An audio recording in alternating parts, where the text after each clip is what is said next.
ಲೇಖನ 8 ಸಮಾಜ ಸ್ವರೂಪ. ನವಭಾರತದಲ್ಲಿ ಜಾತಿಯ ಮರು ರೂಪಣೆ.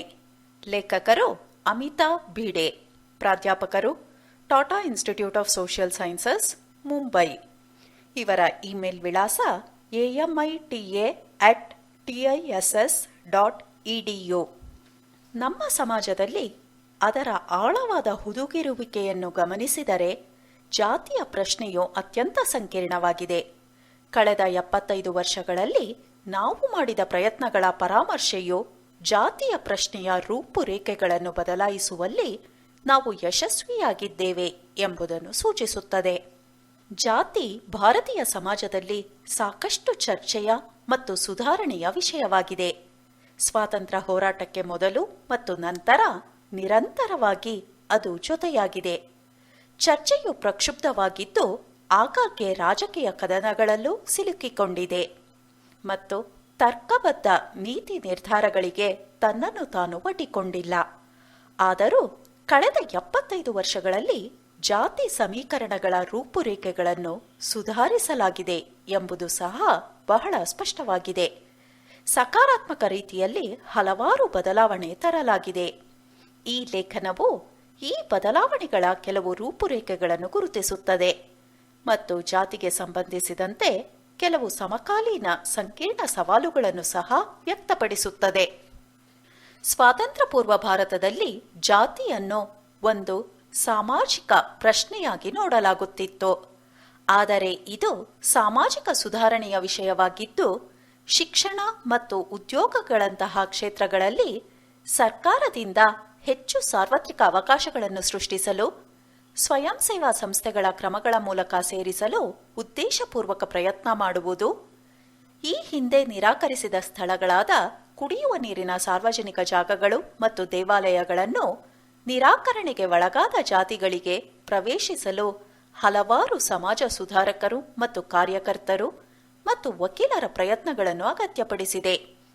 ಅದು ಒಂದೆಡೆ ಜಾತಿಯ ಆಧಾರದ ಮೇಲೆ ತಾರತಮ್ಯ ಮಾಡುವ ಮತ್ತು ಶೋಷಣೆಗೆ ಸಂಬಂಧಿಸಿದ ವಿಷಯಗಳ ಬಗ್ಗೆ ಸ್ವಲ್ಪ ಅರಿವು ಮೂಡುತ್ತಿದ್ದ ಮತ್ತು ಮತ್ತೊಂದೆಡೆ ವ್ಯಾಪಕವಾಗಿ ಜಾತಿಯು ಸಮುದಾಯಗಳ ಸಂಘಟನೆಗೆ ಆಧಾರವಾದ ಕಾಲವಾಗಿತ್ತು. ಜಾತಿ ನೀತಿ ಮತ್ತು ಸುಧಾರಣೆಯ ರಾಜ್ಯಗಳ ವಿಷಯ. ಜಾತಿ ತಾರತಮ್ಯವು ಸಂವಿಧಾನ ರಚನಾ ಸಭೆಯಲ್ಲಿ ಸಾಕಷ್ಟು ಚರ್ಚೆಯ ವಿಷಯವಾಗಿತ್ತು ಮತ್ತು ತಾರತಮ್ಯವನ್ನು ನಿವಾರಿಸಲು ನಿರ್ದಿಷ್ಟ ನಿಬಂಧನೆಗಳನ್ನು ಅಳವಡಿಸಿಕೊಳ್ಳುವುದು ಮತ್ತು ವಿಶೇಷವಾಗಿ ಪರಿಶಿಷ್ಟ ಜಾತಿಗಳಿಗೆ ದೃಢವಾದ ಕ್ರಮದ ನೀತಿಗಳನ್ನು ಅಳವಡಿಸಿಕೊಳ್ಳುವುದು ಒಂದು ಮಹತ್ವದ ಮತ್ತು ಮೂಲಭೂತ ಸುಧಾರಣೆಯಾಗಿತ್ತು. ಈ ನಡೆಗಳೊಂದಿಗೆ ಸ್ವಾತಂತ್ರ್ಯಾನಂತರದ ರಾಷ್ಟ್ರವು ಪರಿವರ್ತನಾತ್ಮಕ ಕ್ರಿಯೆಯ ಕವಚವನ್ನು ಪಡೆದುಕೊಂಡಿತು. ಸ್ವಾತಂತ್ರ್ಯ ಪೂರ್ವ ಯುಗದಂತೆ ಜಾತಿ ಸುಧಾರಣೆಯ ಅಂಶವನ್ನು ರಾಜಕೀಯ ಮತ್ತು ಆರ್ಥಿಕ ವಲಯಕ್ಕೆ ವರ್ಗಾಯಿಸುವುದಾಗಿ ಘೋಷಿಸಿತು. ಇನ್ನೊಂದು ಮಹತ್ವದ ಬದಲಾವಣೆಯಾಗಿ ಈ ಹಿಂದೆ ಬಲಿಪಶುಗಳೆಂದು, ದಮನಿತ ಮತ್ತು ಧ್ವನಿಯಿಲ್ಲದ ಜಾತಿಗಳೆಂದು ಹಣೆಪಟ್ಟಿಯಲ್ಲಿದ್ದ ಸಂಸ್ಥೆಯಲ್ಲಿ ಪರಿವರ್ತನೆಯ ದೃಷ್ಟಿ ಕಂಡುಬರುತ್ತದೆ. ಜಾತಿಗೆ ಸಂಬಂಧಿಸಿದಂತೆ ಪರಿವರ್ತನಾತ್ಮಕ ಕ್ರಿಯೆಯ ಮೇಲೆ ಒತ್ತು ನೀಡುವ ಸಂಸ್ಥೆಯಾಗಿ ಸರ್ಕಾರಕ್ಕೆ ಬದಲಾವಣೆ ಸವಾಲಿನ ವಿಷಯ. ಶಿಕ್ಷಣ, ಉದ್ಯೋಗ ಮತ್ತು ಜನಪ್ರತಿನಿಧಿಗಳ ಆಯ್ಕೆಯಲ್ಲಿ ಮೀಸಲಾತಿ ಪದ್ಧತಿಯ ಸಾಂಸ್ಥೀಕರಣವು ಈ ಸಂಸ್ಥೆಗಳ ಸ್ವರೂಪದಲ್ಲಿನ ಪರಿವರ್ತನೆಗಳು ಮತ್ತು ನಿಜವಾದ ಆಡಳಿತದ ವಿನ್ಯಾಸಕ್ಕಿಂತ ತುಂಬಾ ಸುಲಭವಾಗಿವೆ. ಮೀಸಲಾತಿಯಿಂದ ಪ್ರಾರಂಭವಾದ ರೂಪಾಂತರಗಳ ಸಮರ್ಪಕತೆ ಮತ್ತು ಅವುಗಳ ಫಲಿತಾಂಶಗಳು ಹೆಚ್ಚು ವಸ್ತುನಿಷ್ಠ ಚರ್ಚೆಯ ವಿಷಯವಾಗಿದೆ.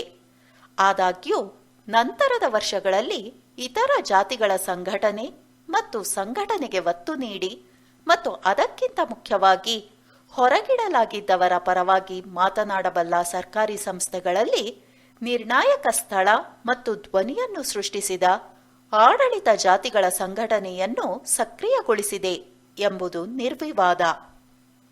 ತೀವ್ರ ದಬ್ಬಾಳಿಕೆ, ಅಪರಾಧ ಮತ್ತು ಹೆಚ್ಚು ದುರ್ಬಲರಾಗಿರುವವರಿಗೆ ಅವಕಾಶಗಳನ್ನು ನಿರಾಕರಿಸುತ್ತಿರುವ ಕಥೆಗಳು ಇಂದಿಗೂ ಹೇರಳವಾಗಿವೆ. ಆದರೆ ಪೊಲೀಸರೂ ಸೇರಿದಂತೆ ಸರ್ಕಾರಿ ಸಂಸ್ಥೆಗಳು ಸಾಂವಿಧಾನಿಕವಾಗಿ ತನಿಖೆ ನಡೆಸಿ ನ್ಯಾಯ ಒದಗಿಸಲು ಬದ್ಧವಾಗಿವೆ ಎಂಬ ಅಂಶವು ಸಣ್ಣ ವಿಷಯವಲ್ಲ. ಎರಡನೆಯ ಬದಲಾವಣೆ ಅಂದರೆ ಸಾಂವಿಧಾನಿಕ ಬದ್ಧತೆಯಿಂದ ನೀಡಲಾದ ಆರಂಭವನ್ನು ವಿಸ್ತರಿಸಲು ಅದು ಜವಾಬ್ದಾರನಾಗಿರುವುದರಿಂದ ಸಂಸ್ಥೆಯ ಪರಿವರ್ತನೆ ಬಹುಶಃ ಇನ್ನೂ ಮಹತ್ವದ್ದಾಗಿದೆ. ಈ ಬದಲಾವಣೆಯ ಬಗ್ಗೆ ಹಲವಾರು ಉದಾಹರಣೆಗಳನ್ನು ನೀಡಬಹುದು. ದೌರ್ಜನ್ಯಗಳ ವಿರುದ್ಧ ಒಂದು ಅಪರಾಧ ಕ್ರಮದ ಅಭಿವ್ಯಕ್ತಿ, ಶೋಷಿತರಿಗೆ ಪರಿಣಾಮಕಾರಿ ಬಜೆಟ್ ಹಂಚಿಕೆಯ ಬೇಡಿಕೆಗಳು, ವ್ಯವಸ್ಥೆಗಳು ಮತ್ತು ಸಂಸ್ಥೆಗಳಲ್ಲಿ ಬಹಿಷ್ಕಾರ ಮತ್ತು ತಾರತಮ್ಯದ ರೂಢಿಗಳು ಹೇಗೆ ಹುದುಗಿವೆ ಎಂಬುದರ ನಿರೂಪಣೆ, ಜನಾಂಗೀಯ ಅಧ್ಯಯನಗಳಿಂದ ಸ್ಫೂರ್ತಿ ಪಡೆದ ಅಧ್ಯಯನಗಳ ಸಂಪೂರ್ಣ ಶಿಸ್ತಿನ ವಿಕಾಸ, ವ್ಯಾಪಾರಗಳಲ್ಲಿ ಹೆಚ್ಚುತ್ತಿರುವ ಒಡನಾಟ, ಹಲವು ಶೋಷಿತ ಜಾತಿಗಳು ತಮ್ಮನ್ನು ತಾವು ಅವಿಭಜಿತ ರೀತಿಯಲ್ಲಿ ವ್ಯಕ್ತಪಡಿಸುವುದು ಮತ್ತು ದೃಶ್ಯೀಕರಿಸುವುದು, ಇಲ್ಲಿಯವರೆಗೆ ಮುಖಾಮುಖಿ ಇಲ್ಲದ ಮತ್ತು ಅಪರೂಪವಾದ ಶೋಷಿತರಿಗೆ ಅಭಿವ್ಯಕ್ತಿ ನೀಡುವ ಚಲನಚಿತ್ರಗಳು ಮತ್ತು ಇತರ ಸಾಂಸ್ಕೃತಿಕ ಪ್ರಕಾರಗಳ ಉದಯೋನ್ಮುಖ ಪ್ರಕಾರ, ಇವೆಲ್ಲವೂ ಶೋಷಿತರ ಧ್ವನಿಯಲ್ಲಿ ಹೊರಹೊಮ್ಮುತ್ತಿರುವ ಶಕ್ತಿಯನ್ನು ನಿರೂಪಿಸುತ್ತವೆ ಮತ್ತು ಬಹುಶಃ ಅದೃಶ್ಯವಾಗಿರುವ ಹೆಚ್ಚು ವಿಮರ್ಶಾತ್ಮಕ ಧ್ವನಿಗಳು ಮತ್ತು ಕಾಳಜಿಗಳ ಕಡೆಗೆ ಸಮಾಜದ ಗಮನವನ್ನು ಸೆಳೆಯುತ್ತದೆ. ಶೋಷಿತನೊಬ್ಬ ಮೂಕ ಬಲಿಪಶುವಾಗಲು ಇನ್ನು ಮುಂದೆ ಬಯಸುವುದಿಲ್ಲ, ಬದಲಾಗಿ ಘಟನೆಗಳಲ್ಲಿ ಸಕ್ರಿಯ ಮಧ್ಯಸ್ಥಿಕೆದಾರನಾಗಲು ಪ್ರಯತ್ನಿಸುತ್ತಾನೆ. ಇದಲ್ಲದೆ ಇದನ್ನು ಹಕ್ಕಿನ ವಿಷಯವಾಗಿ ನೋಡಲಾಗುತ್ತದೆಯೇ ವಿನಃ ವ್ಯವಸ್ಥೆ ನೀಡಬೇಕಾದ ಉಪಕಾರವಾಗಿ ಅಲ್ಲ. ಅಸ್ತಿತ್ವದಲ್ಲಿರುವ ಸವಾಲುಗಳು. ಇಲ್ಲಿ ವಿವರಿಸಲಾದ ವಿಷಯಗಳು ಸಂಭ್ರಮಾಚರಣೆಯ ದಾಖಲೆ ಎಂದರ್ಥವಲ್ಲ, ಏಕೆಂದರೆ ನಾವು ಸಮಾಜದಿಂದ ದೂರವಿದ್ದೇವೆ ಎಂಬುದನ್ನು ಪರಿಗಣಿಸಬೇಕು. ಶೋಷಿತರು ಹಲವಾರು ವರ್ಷಗಳ ಕಾಲ ಈ ಅಸಮಾನತೆಗಳ ಅನ್ಯಾಯದ ಹೊರೆಯನ್ನು ಹೊತ್ತಿದ್ದಾರೆ ಎಂಬುದನ್ನು ಪರಿಗಣಿಸಬೇಕು. ಈ ಸ್ವರೂಪದೊಳಗೆ ಶೋಷಿತ ಮಹಿಳೆಯರು ಈ ಹೊರೆಗಳನ್ನು ಇನ್ನೂ ಹೆಚ್ಚು ಹೊತ್ತಿದ್ದಾರೆ. ಇದಲ್ಲದೆ ಸ್ವಾತಂತ್ರ್ಯದ ಸಮಯದಲ್ಲಿ ಸ್ಪಷ್ಟವಾದ ಕೆಲವು ಕನಸುಗಳು ಹುಳಿಯಾಗಿ ಪರಿಣಮಿಸುತ್ತವೆ. ಉದಾಹರಣೆಗೆ, ಡಾಕ್ಟರ್ ಅಂಬೇಡ್ಕರ್ ಅವರು ನಗರಗಳು ಮತ್ತು ನಗರೀಕರಣವು ಸಾಂಪ್ರದಾಯಿಕ ಮತ್ತು ಯಾತನಾಮಯ ಹಳ್ಳಿಗಳು ಮತ್ತು ಗ್ರಾಮೀಣ ಸಮಾಜಗಳಿಂದ ಶೋಷಿತರಿಗೆ ವಿಮೋಚನೆಯ ಸಂಭಾವ್ಯ ತಾಣಗಳೆಂದು ಪರಿಗಣಿಸಿದರು. ನಗರೀಕರಣವು ಒಂದು ಮಹತ್ವದ ವಿದ್ಯಮಾನವಾಗುತ್ತಿದ್ದಂತೆ ನಗರಗಳು ಜಾತಿ ಅಭಿವ್ಯಕ್ತಿಯ ಅಂಶಗಳನ್ನು ಮಾತ್ರ ಬದಲಾಯಿಸುತ್ತವೆ ಎಂದು ಕಂಡುಬರುತ್ತದೆ. ಹೀಗಾಗಿ ಕೆಲವು ಸ್ವಚ್ಛತೆಯಿಲ್ಲದ, ನೈರ್ಮಲ್ಯರಹಿತ ಕೆಲವು ಉದ್ಯೋಗಗಳನ್ನು ಶೋಷಿತರು ವಿಶೇಷವಾಗಿ ರೂಢಿಸಿಕೊಂಡಿದ್ದರು. ಆ ಮೂಲಕ ಸಂಪ್ರದಾಯವನ್ನು ಶಾಶ್ವತಗೊಳಿಸಿದ್ದರು. ಅದೇ ರೀತಿ ನಗರಗಳಲ್ಲಿನ ಕೊಳೆಗೇರಿಗಳಲ್ಲಿ ಶೋಷಿತರ ಪ್ರಾಬಲ್ಯವನ್ನು ಹಳ್ಳಿಗಳಲ್ಲಿದ್ದಂತೆಯೇ ಸ್ಥಳೀಯವಾಗಿ ಹೊರಗಿಡುವ ಅವರ ಪರಂಪರೆಯ ಅಭಿವ್ಯಕ್ತಿಯಾಗಿ ನೋಡಬಹುದು. ನಗರಗಳು ವಿಮೋಚನೆಯ ಶಕ್ತಿ ಎಂಬ ಕನಸನ್ನು ತಮ್ಮ ಸ್ವಭಾವದಿಂದಲೇ ತಪ್ಪು ಎಂದು ಸಾಬೀತುಪಡಿಸಿದರು. ಸಾಮಾಜಿಕ ಸಮಾಲೋಚನೆಗಳಲ್ಲಿ ಜಾತಿ ಎಂದರೆ ಏನು ಎಂಬುದರ ಕೆಲವು ಅರ್ಥಗಳು ಮಸುಕಾಗಿವೆ ಮತ್ತು ರೂಪಾಂತರಗೊಂಡಿವೆ. ಆದರೆ ಜಾತಿಯ ಕಲ್ಪನೆಯು ಇನ್ನಷ್ಟು ಬೇರೂರಿರುವ ಮಾರ್ಗಗಳಿವೆ ಎಂಬುದನ್ನು ನಾವು ತಿಳಿದಿರಬೇಕು. ಇದನ್ನು ವಿವರಿಸಲು ಕೆಲವು ಅಧ್ಯಯನಗಳು ಹೇಳುವಂತೆ ಡಿಜಿಟಲ್ ತಾಣವು ಹೆಚ್ಚು ಜಾತಿವಾದಿ ಎಂದು ತೋರಿಸುತ್ತದೆ. ಸರ್ಕಾರದ ಎಲ್ಲಾ ಹಂತಗಳ ಚುನಾವಣೆಗಳು ಜಾತಿ ಸಮೀಕರಣ ಮತ್ತು ಕ್ರೋಢೀಕರಣಗಳನ್ನು ಒಪ್ಪಿಕೊಳ್ಳುತ್ತವೆ ಮತ್ತು ರೂಪಿಸುತ್ತವೆ. ನಮ್ಮ ದೈನಂದಿನ ಜೀವನದ ಇನ್ನೂ ಹೆಚ್ಚಿನ ಕ್ಷೇತ್ರಗಳಲ್ಲಿ ಜಾತಿ ಸದಾ ಇರುತ್ತದೆ ಮತ್ತು ದೃಶ್ಯೀಕೃತವಾಗಿದೆ. ಆದರೆ ಗಮನಿಸಬೇಕಾದ ಸಂಗತಿಯೆಂದರೆ ಈ ದೃಶ್ಯೀಕರಣವು ಅಗೋಚರತೆ, ಶಾಶ್ವತ ನಿರ್ಲಕ್ಷ್ಯ ಮತ್ತು ವ್ಯವಸ್ಥೀಕೃತ ಬಹಿಷ್ಕಾರದ ಮೇಲಿನ ಪ್ರಗತಿಯಾಗಿದೆ. ನಾವು ಜಾತಿರಹಿತ ಸಮಾಜದಿಂದ ಬಹಳ ದೂರದಲ್ಲಿರಬಹುದು, ಆದರೆ ಜಾತಿಯು ವಿಶೇಷ ಹಕ್ಕುಗಳ ವಿತರಕವಾದ ಸಮಾಜದಿಂದ ಮೊನೆಯನ್ನು ಜನನದ ಆಧಾರದ ಮೇಲೆ ಅಂತಹ ಸವಲತ್ತು ವಿತರಣೆಯನ್ನು ಸ್ಪರ್ಧಿಸುವ ಮತ್ತು ಪ್ರಶ್ನಿಸುವ ಸಮಾಜಕ್ಕೆ ನಾವು ಖಂಡಿತವಾಗಿಯೂ ಸರಿಸಿದ್ದೇವೆ. ಪ್ರತಿಫಲನಗಳು. ನಮ್ಮ ಸಮಾಜದಲ್ಲಿ ಅದರ ಆಳವಾದ ಹುದುಗಿರುವಿಕೆಯನ್ನು ಗಮನಿಸಿದರೆ ಜಾತಿಯ ಪ್ರಶ್ನೆಯು ಅತ್ಯಂತ ಸಂಕೀರ್ಣವಾಗಿದೆ. ಕಳೆದ 75 ವರ್ಷಗಳಲ್ಲಿ ನಾವು ಮಾಡಿದ ಪ್ರಯತ್ನಗಳ ಪರಾಮರ್ಶೆಯು ಜಾತಿಯ ಪ್ರಶ್ನೆಯ ರೂಪುರೇಖೆಗಳನ್ನು ಬದಲಾಯಿಸುವಲ್ಲಿ ನಾವು ಯಶಸ್ವಿಯಾಗಿದ್ದೇವೆ ಎಂಬುದನ್ನು ಸೂಚಿಸುತ್ತದೆ. ಸೇರ್ಪಡೆ ಮತ್ತು ಅವಕಾಶಗಳ ವಿತರಣೆಯಲ್ಲಿ ಪರಿಣಾಮಕಾರಿ ಪರ್ಯಾಯ ತತ್ವಗಳನ್ನು ರೂಪಿಸುವಲ್ಲಿ ನಾವು ಯಶಸ್ವಿಯಾಗಿಲ್ಲ. ಆದಾಗ್ಯೂ ಸಕಾರಾತ್ಮಕ ಬದಲಾವಣೆಯ ಪಥ ಖಂಡಿತವಾಗಿಯೂ ಚಾಲನೆಯಲ್ಲಿದೆ. ಲೇಖನ 7. 4ನೆಯ ಸ್ತಂಭ ಜವಾಬ್ದಾರಿ. ಮಾಧ್ಯಮ ಸ್ವರಾಜ್ಯದಿಂದ ಸುರಾಜ್ಯದತ್ತ. ಲೇಖಕರು ಪ್ರೊಫೆಸರ್ ಸಂಜಯ್ ದ್ವಿವೇದಿ. ಮಹಾನಿರ್ದೇಶಕರು Indian Institute of Mass Communication, New Delhi. ಇವರ ಇಮೇಲ್ ವಿಳಾಸ dgimc196@gmail.com. ಭಾರತವು ವಿಜ್ಞಾನ, ತಂತ್ರಜ್ಞಾನ, ಸಂಶೋಧನೆ, ಕ್ರೀಡೆ ಮೊದಲಾದ ಕ್ಷೇತ್ರಗಳಲ್ಲಿ ಜಾಗತಿಕ ಮುನ್ನಡೆಯನ್ನು ಪಡೆದುಕೊಂಡಿದೆ. ಇದರಂತೆ ಮಾಧ್ಯಮವು ಕೂಡ ಜಾಗತಿಕ ತಲುಪುವಿಕೆ ಮತ್ತು ಮನ್ನಣೆಯನ್ನು ಪಡೆದುಕೊಳ್ಳಬೇಕಾಗಿದೆ. ಜಾಗತಿಕವಾಗಿ ಅದು ಭಾರತದ ಧ್ವನಿಯಾಗಬೇಕಾಗಿದೆ. ಇಂದಿನ ಮಾಧ್ಯಮವು ಈ ಸವಾಲನ್ನು ಒಪ್ಪಿಕೊಂಡು ದೇಶ ಕಟ್ಟುವ ಕಾರ್ಯಕ್ಕೆ ತನ್ನನ್ನು ಸಮರ್ಪಿಸಿಕೊಳ್ಳಬೇಕಾಗಿದೆ. ಸಮಾಜದ ತ್ವರಿತ ಪರಿವರ್ತನೆಗೆ ಪತ್ರಿಕೋದ್ಯಮವು ಪರಿಣಾಮಕಾರಿಯಾದ ಮಾಧ್ಯಮವಾಗಿದೆ. ಮೊದಲ ಹಿಂದಿ ದಿನಪತ್ರಿಕೆ ಉದಂತ್ ಮಾರ್ತಂಡ್ ಪ್ರಕಟವಾದಾಗ ಅದರ ಧ್ಯೇಯವಾಕ್ಯವು ಭಾರತೀಯರ ಹಿತಾಸಕ್ತಿಗೆ ಎಂದಾಗಿತ್ತು. ಭಾರತೀಯ ಪತ್ರಿಕೋದ್ಯಮದ ಮಹತ್ವವು ಈ ನಿಟ್ಟಿನಲ್ಲಿಯೇ ಬೆಳೆಯುತ್ತಾ ಹೋಯಿತು. ಪತ್ರಿಕೋದ್ಯಮವು ಸಾಮಾನ್ಯ ನಾಗರಿಕರ ಹಿತಾಸಕ್ತಿಗಳನ್ನು ಕಾಪಾಡಲು ಸದಾ ಪ್ರಯತ್ನಿಸುತ್ತಲೇ ಬಂದಿದೆ. ಪತ್ರಿಕೋದ್ಯಮವು ನಮ್ಮ ದೇಶದಲ್ಲಿ ಆರಂಭವಾಗಿದ್ದೇ ಅಭಿವೃದ್ಧಿಯ ಧ್ಯೇಯದಿಂದ.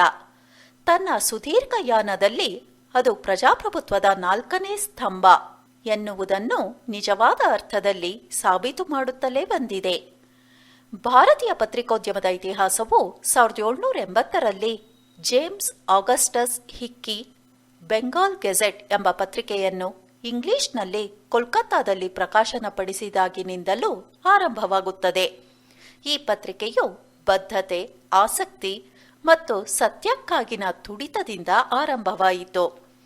ಎಲ್ಲರಿಗೂ ಮುಕ್ತವಾಗಿದೆ, ಆದರೆ ಯಾರಿಂದಲೂ ಪ್ರೇರಿತವಾಗಿಲ್ಲ ಎಂಬ ಘೋಷಣಾವಾಕ್ಯ ಕೂಡ ಪತ್ರಿಕೆಯಲ್ಲಿ ಇತ್ತು. ನನ್ನ ಬುದ್ಧಿ ಮತ್ತು ಚೈತನ್ಯದ ಸ್ವಾತಂತ್ರ್ಯವನ್ನು ಆನಂದಿಸುತ್ತಿದ್ದೇನೆ ಎಂದು ಹಿಕ್ಕಿ ತನ್ನ ಉದ್ದೇಶವನ್ನು ಸ್ಪಷ್ಟವಾಗಿ ಹೇಳಿಕೊಂಡಿದ್ದನು. ಬ್ರಿಟಿಷ್ ಸರ್ಕಾರದ ವಿರುದ್ಧ ಪತ್ರಿಕಾ ಸ್ವಾತಂತ್ರ್ಯಕ್ಕಾಗಿ ಹೋರಾಡಿದ ಮೊದಲ ಪತ್ರಕರ್ತ ಕೂಡ ಹಿಕ್ಕಿಯೇ ಆಗಿದ್ದಾನೆ. ಮುಂದೆ ಸ್ವಾತಂತ್ರ್ಯ ಸಂಗ್ರಾಮದಲ್ಲಿ ಪತ್ರಿಕೋದ್ಯಮವು ಸಮಾಜವನ್ನು ಎಚ್ಚರಿಸುವ ಕಾರ್ಯದಲ್ಲಿ ಪರಿಣಾಮಕಾರಿಯಾಗಿ ತೊಡಗಿಸಿಕೊಂಡಿದ್ದನ್ನು ನಾವು ನೋಡುತ್ತೇವೆ. ಜಗತ್ತಿನ ಯಾವುದೇ ದೇಶದಲ್ಲಿಯೂ ಮಾಧ್ಯಮವು ಬದಲಾವಣೆ ಮತ್ತು ಚಿಂತನಶೀಲತೆಗೆ ಪರಿಣಾಮಕಾರಿ ವಾಹಕವಾಗಿರುತ್ತದೆ. ಯಾವುದೇ ಪ್ರತಿಗಾಮಿ ಚಿಂತನೆಯ ವಿರುದ್ಧ ಜಾಗೃತಿ ಮೂಡಿಸುವಲ್ಲಿ, ಸಾರ್ವಜನಿಕ ಅಭಿಪ್ರಾಯವನ್ನು ಮೂಡಿಸುವಲ್ಲಿ ಮುಖ್ಯ ಪಾತ್ರ ವಹಿಸುತ್ತದೆ.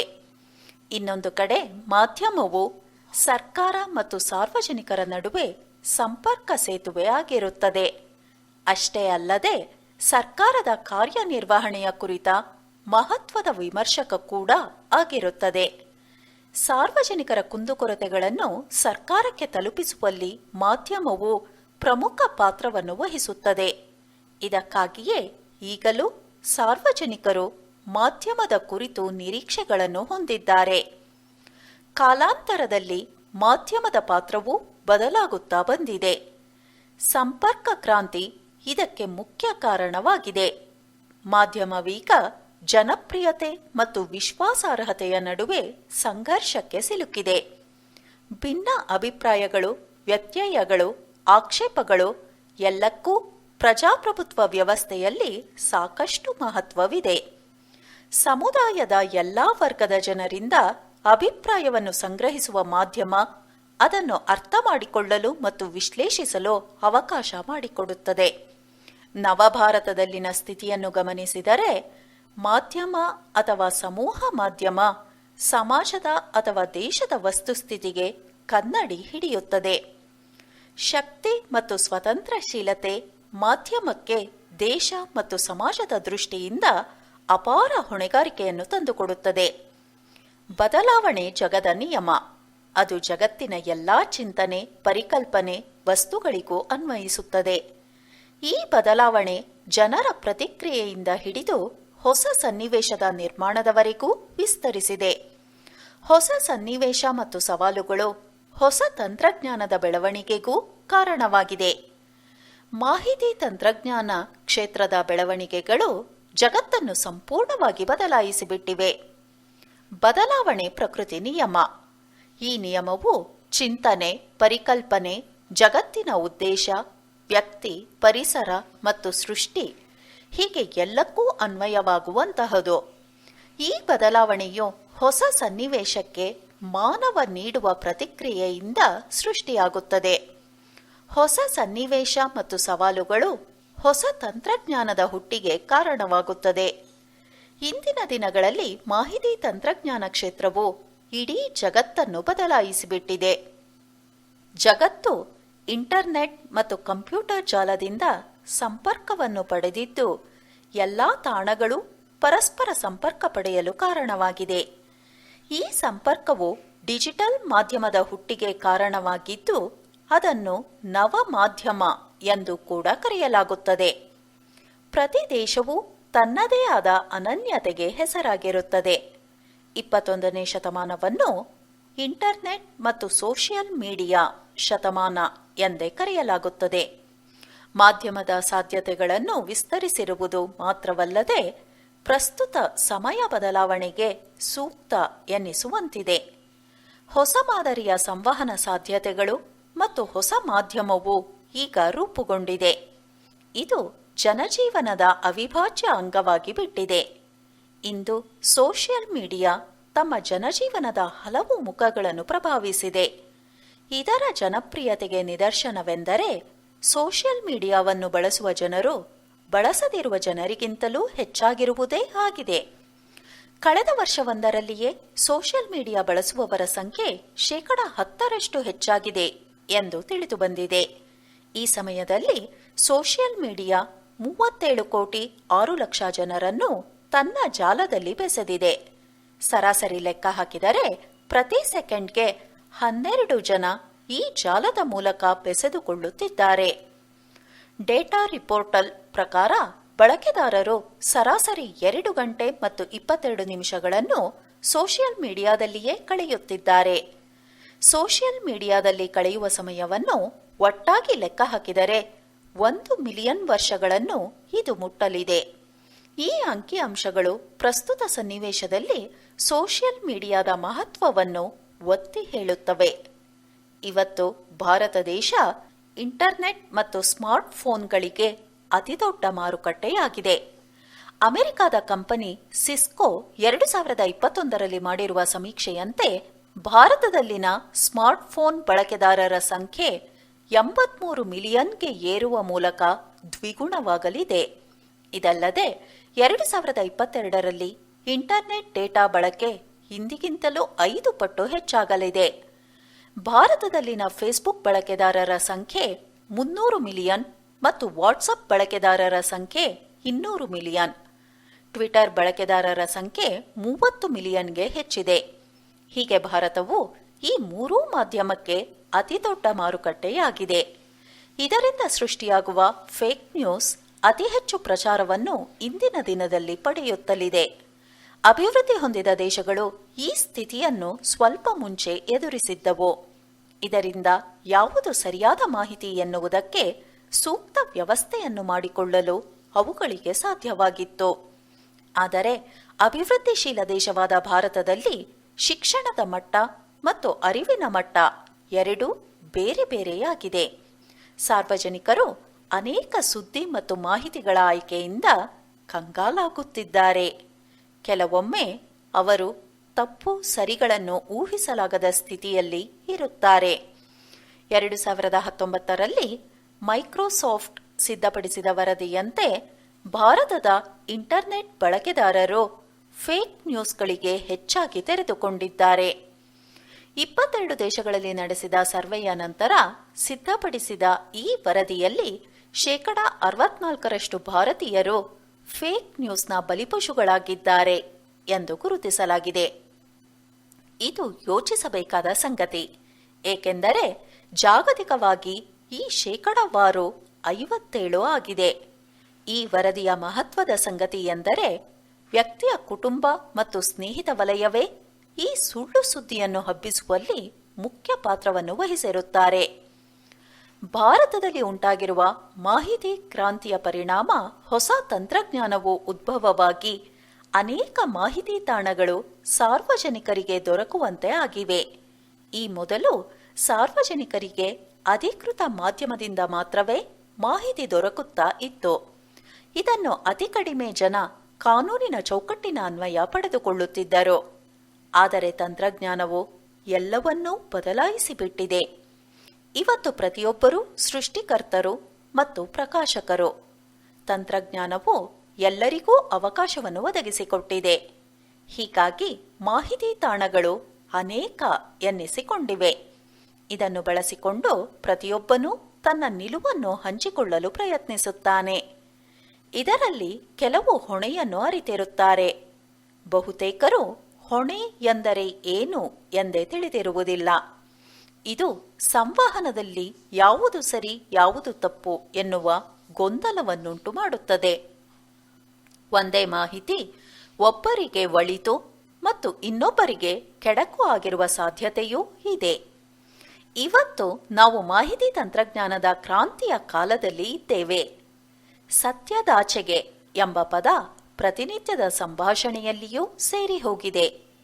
ಸುಳ್ಳು ಮತ್ತು ಸತ್ಯದ ನಡುವೆ ವ್ಯತ್ಯಾಸವಿಲ್ಲದ ಕಾಲದಲ್ಲಿ ಸತ್ಯದಾಚೆಗೆ ಎಂಬ ಪದ ಸೇರಿಕೊಂಡಿದೆ. ಸತ್ಯ ಮತ್ತು ಸುಳ್ಳುಗಳ ಜ್ಞಾನ ಎಷ್ಟೋ ಸಲ ಇದರಿಂದ ನಿರ್ಣಯಿತವಾಗುತ್ತದೆ. ಇಂತಹ ಸಂದರ್ಭದಲ್ಲಿ ಮಾಹಿತಿಯ ಕುರಿತು ಅರಿವು ಮತ್ತು ಅರ್ಥ ಮಾಡಿಸುವಿಕೆಯನ್ನು ಸಾಧಿಸಬೇಕಾಗುತ್ತದೆ. ಒಬ್ಬನ ಹಿತಾಸಕ್ತಿಗೆ ಮಾಹಿತಿಗಳನ್ನು ತಿರುಚುವುದು, ಪ್ರಚುರಪಡಿಸುವುದು ಸಹಜವಾಗಿರುವ ಕಾಲದಲ್ಲಿ ಇದು ಅನಿವಾರ್ಯ ಕೂಡ. ಆದರೆ ಡಿಜಿಟಲ್ ಮಾಧ್ಯಮದಲ್ಲಿ ರಾಜಕೀಯ, ಆರ್ಥಿಕ ಮತ್ತು ಸಾಮಾಜಿಕ ವಿಷಯಗಳ ಕುರಿತಂತೆ ಸುಳ್ಳು ಸುದ್ದಿಗಳು ಹರಡುತ್ತಿರುವ ವೇಗ ನಿಜಕ್ಕೂ ಆತಂಕ ಹುಟ್ಟಿಸುವಂತಿದೆ. ಸೋಷಿಯಲ್ ಮೀಡಿಯಾದ ಕಾರಣದಿಂದ ಮಾಹಿತಿಗಳು ಪರಿಣಿತ ವರ್ಗ ಮತ್ತು ಸಾಂಪ್ರದಾಯಿಕ ಮಾಧ್ಯಮಗಳಿಗೆ ಮಾತ್ರ ಸೀಮಿತವಾಗದೆ ದೊಡ್ಡ ಪ್ರಮಾಣದಲ್ಲಿ ಜನಸಾಮಾನ್ಯರಲ್ಲಿ ಕೂಡ ಹರಡುತ್ತಾ ಇದೆ. ಈ ಕಾರಣದಿಂದ ಮಾಹಿತಿಯ ಹರಡುವಿಕೆಯನ್ನು ತಡೆಯುವುದು ಅಸಾಧ್ಯವಾಗಿದೆ. ಜನಸಾಮಾನ್ಯರೇ ಈಗ ಸುದ್ದಿಯನ್ನು ವಿಶ್ಲೇಷಿಸಿ ಅದರ ಸತ್ಯಾಸತ್ಯತೆಯನ್ನು ವಿವೇಚಿಸಿ ದಾರಿ ತಪ್ಪಿಸುವ ಮಾಹಿತಿಗಳನ್ನು ತಿರಸ್ಕರಿಸುವ ಶಕ್ತಿಯನ್ನು ಬೆಳೆಸಿಕೊಳ್ಳಬೇಕಾಗುತ್ತದೆ. ಬದುಕಿನ ಆರಂಭದಿಂದಲೇ ಇಂತಹ ಶಕ್ತಿಯನ್ನು ನಾವು ರೂಢಿಸಬೇಕು. ಏಕೆಂದರೆ ಇವತ್ತು ಮಾಹಿತಿಗೆ ತೆರೆದುಕೊಳ್ಳುವಿಕೆ ಬಾಲ್ಯದಿಂದಲೇ ಆರಂಭವಾಗುತ್ತದೆ. ಈ ವಯಸ್ಸಿನಲ್ಲಿಯೇ ನಾವು ವಾಸ್ತವ ಮತ್ತು ಕಲ್ಪನೆಯ ನಡುವಿನ ವ್ಯತ್ಯಾಸವನ್ನು ಅರಿಯುವ ಶಕ್ತಿಯನ್ನು ಕಲ್ಪಿಸಬೇಕಾಗುತ್ತದೆ. ಸಾರ್ವಜನಿಕ ಜಾಗೃತಿ ಪತ್ರಿಕೋದ್ಯಮದ ಮೂಲಭೂತ ಉದ್ದೇಶ. ಇದನ್ನು ನಾವು ಕ್ರಮೇಣ ಮರೆಯುತ್ತಾ ಇದ್ದೇವೆ. ಸಾರ್ವಜನಿಕ ಶಿಕ್ಷಣವನ್ನು ಗಟ್ಟಿಗೊಳಿಸಲು ಸ್ವಕಲಿಕೆಯ ಪ್ರಕ್ರಿಯೆಯನ್ನು ನಾವು ಸಾಧಿಸಬೇಕಾಗುತ್ತದೆ. ಸಮಾಜದ ದೃಷ್ಟಿಕೋನ ಮತ್ತು ಬೌದ್ಧಿಕ ಸಾಮರ್ಥ್ಯವನ್ನು ರಾಷ್ಟ್ರದ ಹಿತಾಸಕ್ತಿಯತ್ತ ತಿರುಗಿಸುವುದು ಕೂಡ ಪತ್ರಿಕೋದ್ಯಮದ ಜವಾಬ್ದಾರಿಯಾಗಿದೆ. ಇವತ್ತು ಭಾರತವು ಪ್ರಗತಿ ಮತ್ತು ಅಭಿವೃದ್ಧಿಯ ಪಥದಲ್ಲಿ ದಾಪುಗಾಲನ್ನು ಇಡುತ್ತಿದೆ. ಜಗತ್ತಿನ ಅನೇಕ ದೇಶಗಳು ಭಾರತದ ಕಡೆ ಆಶಾವಾದದಿಂದ ನೋಡುತ್ತಿವೆ. ಭಾರತದ ಆರ್ಥಿಕ, ಸಾಮಾಜಿಕ ಮತ್ತು ಸಾಂಸ್ಕೃತಿಕ ಪಯಣದಲ್ಲಿ ಹೊಸ ಆರಂಭವನ್ನು ನಾವು ಕಾಣುತ್ತಿದ್ದೇವೆ. ಭಾರತದ ಅನನ್ಯತೆ ಕೇವಲ ಪರಂಪರೆಯನ್ನು ಜಾಗೃತಗೊಳಿಸಿದ ಸಾಂಸ್ಕೃತಿಕ ನೆಲೆಗೆ ಮಾತ್ರ ಸೀಮಿತವಾಗದೆ ತೀವ್ರವಾಗಿ ಅಭಿವೃದ್ಧಿ ಹೊಂದುತ್ತಿರುವ ದೇಶ ಎನ್ನುವ ನೆಲೆಯವರೆಗೂ ವಿಸ್ತೃತವಾಗಿದೆ. ಈ ಕಾರಣದಿಂದಲೇ ಭಾರತದ ಪ್ರಗತಿ ನಿರೀಕ್ಷೆಗಳನ್ನು ಹುಟ್ಟಿಹಾಕಿದೆ. ವೈವಿಧ್ಯತೆಯಲ್ಲಿ ಏಕತೆ ಎಂಬ ಭಾರತದ ಶಕ್ತಿಯನ್ನು ಗುರುತಿಸುವಲ್ಲಿ ಮಾಧ್ಯಮದ ಪಾತ್ರ ಬಹಳ ಮುಖ್ಯವಾದದ್ದು. ಭಾರತದ ಶಕ್ತಿ ಎಂದರೆ ಬಿಕ್ಕಟ್ಟಿನ ಸಮಯದಲ್ಲಿ ಏಕತೆ ಎನ್ನುವುದು ಉತ್ತರವಾಗಿ ಬರುವುದು. ಆದರೆ ಸಮಸ್ಯೆ ಮುಗಿದ ನಂತರ ಅಂತರದ ಭಾವನೆ ಮತ್ತೆ ಕಾಣಿಸಿಕೊಳ್ಳುತ್ತದೆ. ಮಾಧ್ಯಮವು ಸಾರ್ವಜನಿಕರು ಎಂತಹ ಸಂದರ್ಭದಲ್ಲಿಯೇ ಸದಾ ಒಗ್ಗಟ್ಟಾಗಿ ಇರುವುದನ್ನು, ಅದರಲ್ಲಿಯ ಶಾಂತಿಯ ಸಂದರ್ಭದಲ್ಲಿಯೂ ಒಟ್ಟಾಗಿ ಇರುವುದನ್ನು ಕಲಿಸಬೇಕಿದೆ. ಈ ಬಂಧದ ಭಾವ ಜಾಗೃತವಾಗಬೇಕಿದೆ. ಚಿಂತನಶೀಲತೆ ಸಾಮಾನ್ಯ ಮಾನವನ ಚಿಂತನೆಯ ಭಾಗವಾಗಿ ಉಳಿಯಬೇಕು. ಬಿಕ್ಕಟ್ಟು ಪರಿಹಾರವಾದ ಕೂಡಲೇ ಮತ್ತೆ ಕಚ್ಚಾಡುವ ಮನೋಭಾವ ದೂರವಾಗಿ ಸದಾ ತಾವು ಜೊತೆಯಾಗಿಯೇ ಇರಬೇಕು ಎನ್ನುವ ಭಾವ ಮೂಡಬೇಕು. ಇದು ಐಕ್ಯ ಭಾವ. ಇದು ಸಾರ್ವಜನಿಕರಲ್ಲಿ ಸದಾ ಜಾಗೃತವಾಗಿ ಇರಬೇಕು. ಇಂತಹ ಚಿಂತನಶೀಲತೆ ಜನಸಾಮಾನ್ಯರ ಆಲೋಚನೆಯ ಭಾಗವಾಗಿರಬೇಕು. ಪತ್ರಕರ್ತರಲ್ಲಿ ಇಂತಹ ಹೊಣೆಗಾರಿಕೆಯನ್ನು ಸಮಾಜದಲ್ಲಿ ಮೂಡಿಸುವ ಯೋಚನೆಯನ್ನು ಬೆಳೆಸುವ ಮೂಲಕ ಮಾಧ್ಯಮವು ಇದನ್ನು ಸಾಧಿಸಬಹುದಾಗಿದೆ. ಮಾಧ್ಯಮದ ಉದ್ದೇಶವೇ ಜನಸಾಮಾನ್ಯರಿಗೆ ಮಾಹಿತಿಯನ್ನು ಒದಗಿಸಿ ಅವರ ಚಿಂತನಶೀಲತೆಯನ್ನು ಹೆಚ್ಚಿಸುವುದಾಗಿದೆ. ಇಂತಹ ಕರ್ತವ್ಯ ನಿರ್ವಹಣೆಯಾದಾಗ ಪ್ರಜಾಪ್ರಭುತ್ವವೂ ಕೂಡ ಅರ್ಥಪೂರ್ಣವಾಗಿರುತ್ತದೆ.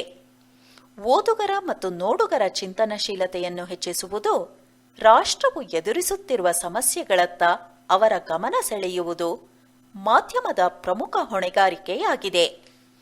ಸ್ವಾತಂತ್ರ್ಯವನ್ನು ಪಡೆಯುವ ಮುನ್ನ ಸ್ವಾತಂತ್ರ್ಯ ಹೋರಾಟದ ಉದ್ದೇಶಕ್ಕಾಗಿ ಪತ್ರಿಕೋದ್ಯಮವು ಬಳಕೆಯಾಗುತ್ತಾ ಇತ್ತು. ವೃತ್ತಪತ್ರಿಕೆ ಮತ್ತು ಮ್ಯಾಗಝೀನ್ಗಳು ಸ್ವಾತಂತ್ರ್ಯ ಹೋರಾಟದ ಕಾವನ್ನು ಜನರಿಗೆ ತಲುಪಿಸುತ್ತಾ ಇದ್ದವು. ದೇಶದ ಮುನ್ನಡೆಯ ಹಂಬಲ ಜನಸಾಮಾನ್ಯರಲ್ಲಿ ಮೂಡುವುದು ಇಂದಿನ ಅಗತ್ಯವಾಗಿದೆ. ಇದು ಅಂದಿನ ಸ್ವರಾಜ್ಯ ಚಳುವಳಿಯ ಮುಂದುವರೆದ ಅಂಶ. ಈಗ ಸ್ವರಾಜ್ಯವನ್ನು ಸಾಧಿಸುವುದು ಬಹುದೊಡ್ಡ ಸವಾಲು ಎನಿಸಿಕೊಂಡಿದೆ. ಈಗ ಸ್ವರಾಜ್ಯದ ಅರ್ಥ ಸಂಕೀರ್ಣವಾಗಿದೆ. ದೇಶೀಯವಾಗಿ ಉತ್ಪಾದಿಸುವುದು ಮಾತ್ರವಲ್ಲದೆ ಅದು ಜಾಗತಿಕ ಗುಣಮಟ್ಟವನ್ನು ಕೂಡ ಪಡೆಯುವುದು ಅಗತ್ಯವಾಗಿದೆ. ಈಗಾಗಲೇ ಭಾರತವು ವಿಜ್ಞಾನ, ತಂತ್ರಜ್ಞಾನ, ಸಂಶೋಧನೆ, ಕ್ರೀಡೆ ಮೊದಲಾದ ಕ್ಷೇತ್ರಗಳಲ್ಲಿ ಜಾಗತಿಕ ಮನ್ನಣೆಯನ್ನು ಪಡೆದುಕೊಂಡಿದೆ. ಇದರಂತೆ ಮಾಧ್ಯಮವು ಕೂಡ ಜಾಗತಿಕ ತಲುಪುವಿಕೆ ಮತ್ತು ಮನ್ನಣೆಯನ್ನು ಪಡೆದುಕೊಳ್ಳಬೇಕಾಗಿದೆ. ಜಾಗತಿಕವಾಗಿ ಅದು ಭಾರತದ ಧ್ವನಿಯಾಗಬೇಕಾಗಿದೆ. ಇಂದಿನ ಮಾಧ್ಯಮವು ಈ ಸವಾಲನ್ನು ಒಪ್ಪಿಕೊಂಡು ದೇಶ ಕಟ್ಟುವ ಕಾರ್ಯಕ್ಕೆ ತನ್ನನ್ನು ಸಮರ್ಪಿಸಿಕೊಳ್ಳಬೇಕಾಗಿದೆ. ಲೇಖನ 9. ತರಬೇತಿ ನಾವೀನ್ಯ. ಭವಿಷ್ಯದ ಕುಶಲ ನಾಯಕರ ನಿರೂಪಣೆ. ಲೇಖಕರು ಆರುಷಿ ಅಗರ್ವಾಲ್, ಇನ್ವೆಸ್ಟ್ ಇಂಡಿಯಾ. ಇವರ ಇಮೇಲ್ ವಿಳಾಸ aarushargarwal@investeindia.org.in. ಕೌಶಲ್ ವಿಕಾಸ್ ಯೋಜನೆಯ ಕುಶಲತೆ, ಉದ್ಯಮಶೀಲತೆ, ಹಣಕಾಸು ಮತ್ತು ಡಿಜಿಟಲ್ ಸಾಕ್ಷರತೆಯ ತರಬೇತಿ ನೀಡುತ್ತಿದೆ. ಇದು ರಾಷ್ಟ್ರೀಯ ಕೌಶಲ್ಯ ಅರ್ಹತಾ ಮಾರ್ಗಸೂಚಿಯ ಪ್ರಕಾರ ತರಬೇತಿ ಪಡೆದ ಶಾಲೆಗಳು ಅಥವಾ ಕಾಲೇಜು ಅಭ್ಯರ್ಥಿಗಳು ಮತ್ತು ನಿರುದ್ಯೋಗಿ ಯುವಕರಿಗೆ ಪ್ರಯೋಜನ ಒದಗಿಸುವ ಗುರಿಯನ್ನು ಹೊಂದಿದೆ. ಭಾರತದಲ್ಲಿ 67% ಹೆಚ್ಚಿನ ಜನರು 15ರಿಂದ 65 ವಯಸ್ಸಿನವರಿದ್ದಾರೆ. ಇವರೆಲ್ಲ ಕೆಲಸ ಮಾಡುವ, ಅಂದರೆ ದುಡಿಯುವ ಸಾಮರ್ಥ್ಯ ಮತ್ತು ಶಕ್ತಿ ಹೊಂದಿರುವವರು. ಗಮನಾರ್ಹ ಅಂಕಿಅಂಶದ ಪ್ರಕಾರ ಈ ಜನಸಂಖ್ಯೆಯ ಲಾಭಾಂಶ ಏನೆಂದರೆ, ಕೆಲಸ ಮಾಡದ ಜನಸಂಖ್ಯೆಗಿಂತ ದುಡಿಯುವ ವಯಸ್ಸಿನ ಜನಸಂಖ್ಯೆಯೇ ಹೆಚ್ಚಿನ ಪಾಲು ದೇಶದಲ್ಲಿದೆ ಎಂದು ವ್ಯಾಖ್ಯಾನಿಸಲಾಗಿದೆ. ಮುಂಬರುವ ದಶಕಗಳಲ್ಲಿ ದೇಶವು ಪ್ರಗತಿ ಹೊಂದುವ ಎಲ್ಲಾ ಸಾಮರ್ಥ್ಯ ಹೊಂದಿದೆ ಎಂಬುದನ್ನು ಇದು ಪ್ರತಿಫಲಿಸುತ್ತಿದೆ. ಆತ್ಮನಿರ್ಭರ ಭಾರತ ಕಟ್ಟುವ ಉಪಕ್ರಮದ ದೂರದೃಷ್ಟಿಯೂ ಸಹ ಈ ದುಡಿಯುವ ಶಕ್ತಿ ಇರುವ ಅಂತರ್ಗತ ಸಾಮರ್ಥ್ಯವನ್ನು ಬಳಸಿಕೊಳ್ಳಲು ಮತ್ತು ಪ್ರತಿ ವರ್ಷ 12 ದಶಲಕ್ಷ ಭಾರತೀಯ ಉದ್ಯೋಗಿಗಳಿಗೆ ನಾನಾ ಉದ್ಯೋಗವನ್ನು ಸೃಷ್ಟಿಸಲು ಪ್ರಯತ್ನಿಸುತ್ತಿದೆ. ಈ ಉಪಕ್ರಮವು ಭಾರತವನ್ನು ಆರ್ಥಿಕ ಪ್ರಗತಿಯ ರಾಜಮಾರ್ಗಕ್ಕೆ ಕೊಂಡೊಯ್ಯುವ ಮೂಲಕ 2024ರ ವೇಳೆಗೆ 5 ಟ್ರಿಲಿಯನ್ ಆರ್ಥಿಕತೆಯ ರಾಷ್ಟ್ರವಾಗುವ ಗುರಿ ಸಾಧಿಸಲು ಸಹಾಯ ಮಾಡುತ್ತದೆ. ಭಾರತದಲ್ಲಿರುವ ದುಡಿಯುವ ವರ್ಗದ ಜನಸಂಖ್ಯೆಯ ಲಾಭವನ್ನು ಪಡೆಯಬೇಕಾದರೆ ದೇಶದಲ್ಲಿರುವ ಉದ್ಯೋಗಿಗಳಿಗೆ ಪೂರಕ ಕೌಶಲ್ಯ ಒದಗಿಸಬೇಕಿದೆ. ಅಂದರೆ ಜನಸಂಖ್ಯೆ ಲಾಭವು ಕೌಶಲ್ಯವನ್ನು ಅವಲಂಬಿಸಿದೆ. ಈ ಗಮನಾರ್ಹ ವಾಸ್ತವಾಂಶವನ್ನು ಗುರುತಿಸಿರುವ ಕೇಂದ್ರ ಸರ್ಕಾರ 2014ರಲ್ಲಿ ಪ್ರತ್ಯೇಕ ಕೌಶಲ್ಯಾಭಿವೃದ್ಧಿ ಸಚಿವಾಲಯವನ್ನು ಸ್ಥಾಪಿಸಿದೆ. ಕೌಶಲ್ಯ ಅಭಿವೃದ್ಧಿ ಮತ್ತು ಉದ್ಯಮಶೀಲತಾ ಸಚಿವಾಲಯ ಎಂಎಸ್ಡಿಇ ಇದರ ಉದ್ದೇಶವು ದೇಶಾದ್ಯಂತ ಕೌಶಲ್ಯ ಅಭಿವೃದ್ಧಿ ಪ್ರಯತ್ನಗಳ ಸಮನ್ವಯ ಸಾಧಿಸುವುದು, ಉದ್ಯೋಗಗಳ ಬೇಡಿಕೆಯನ್ನು ಒಂದುಗೂಡಿಸುವುದು, ಕೌಶಲ್ಯಯುತ ವೃತ್ತಿಪರ ಅಂದರೆ ಮಾನವ ಬಲರನ್ನು ಪೂರೈಸುವುದು, ಕೌಶಲ್ಯವನ್ನು ಮೇಲ್ದರ್ಜೆಗೆ ಏರಿಸುವುದು ಮತ್ತು ಹೊಸತನದ ಆಲೋಚನೆಗಳು ಅಥವಾ ನಾವೀನ್ಯತೆಯನ್ನು ಪ್ರೋತ್ಸಾಹಿಸುವುದೇ ಆಗಿದೆ.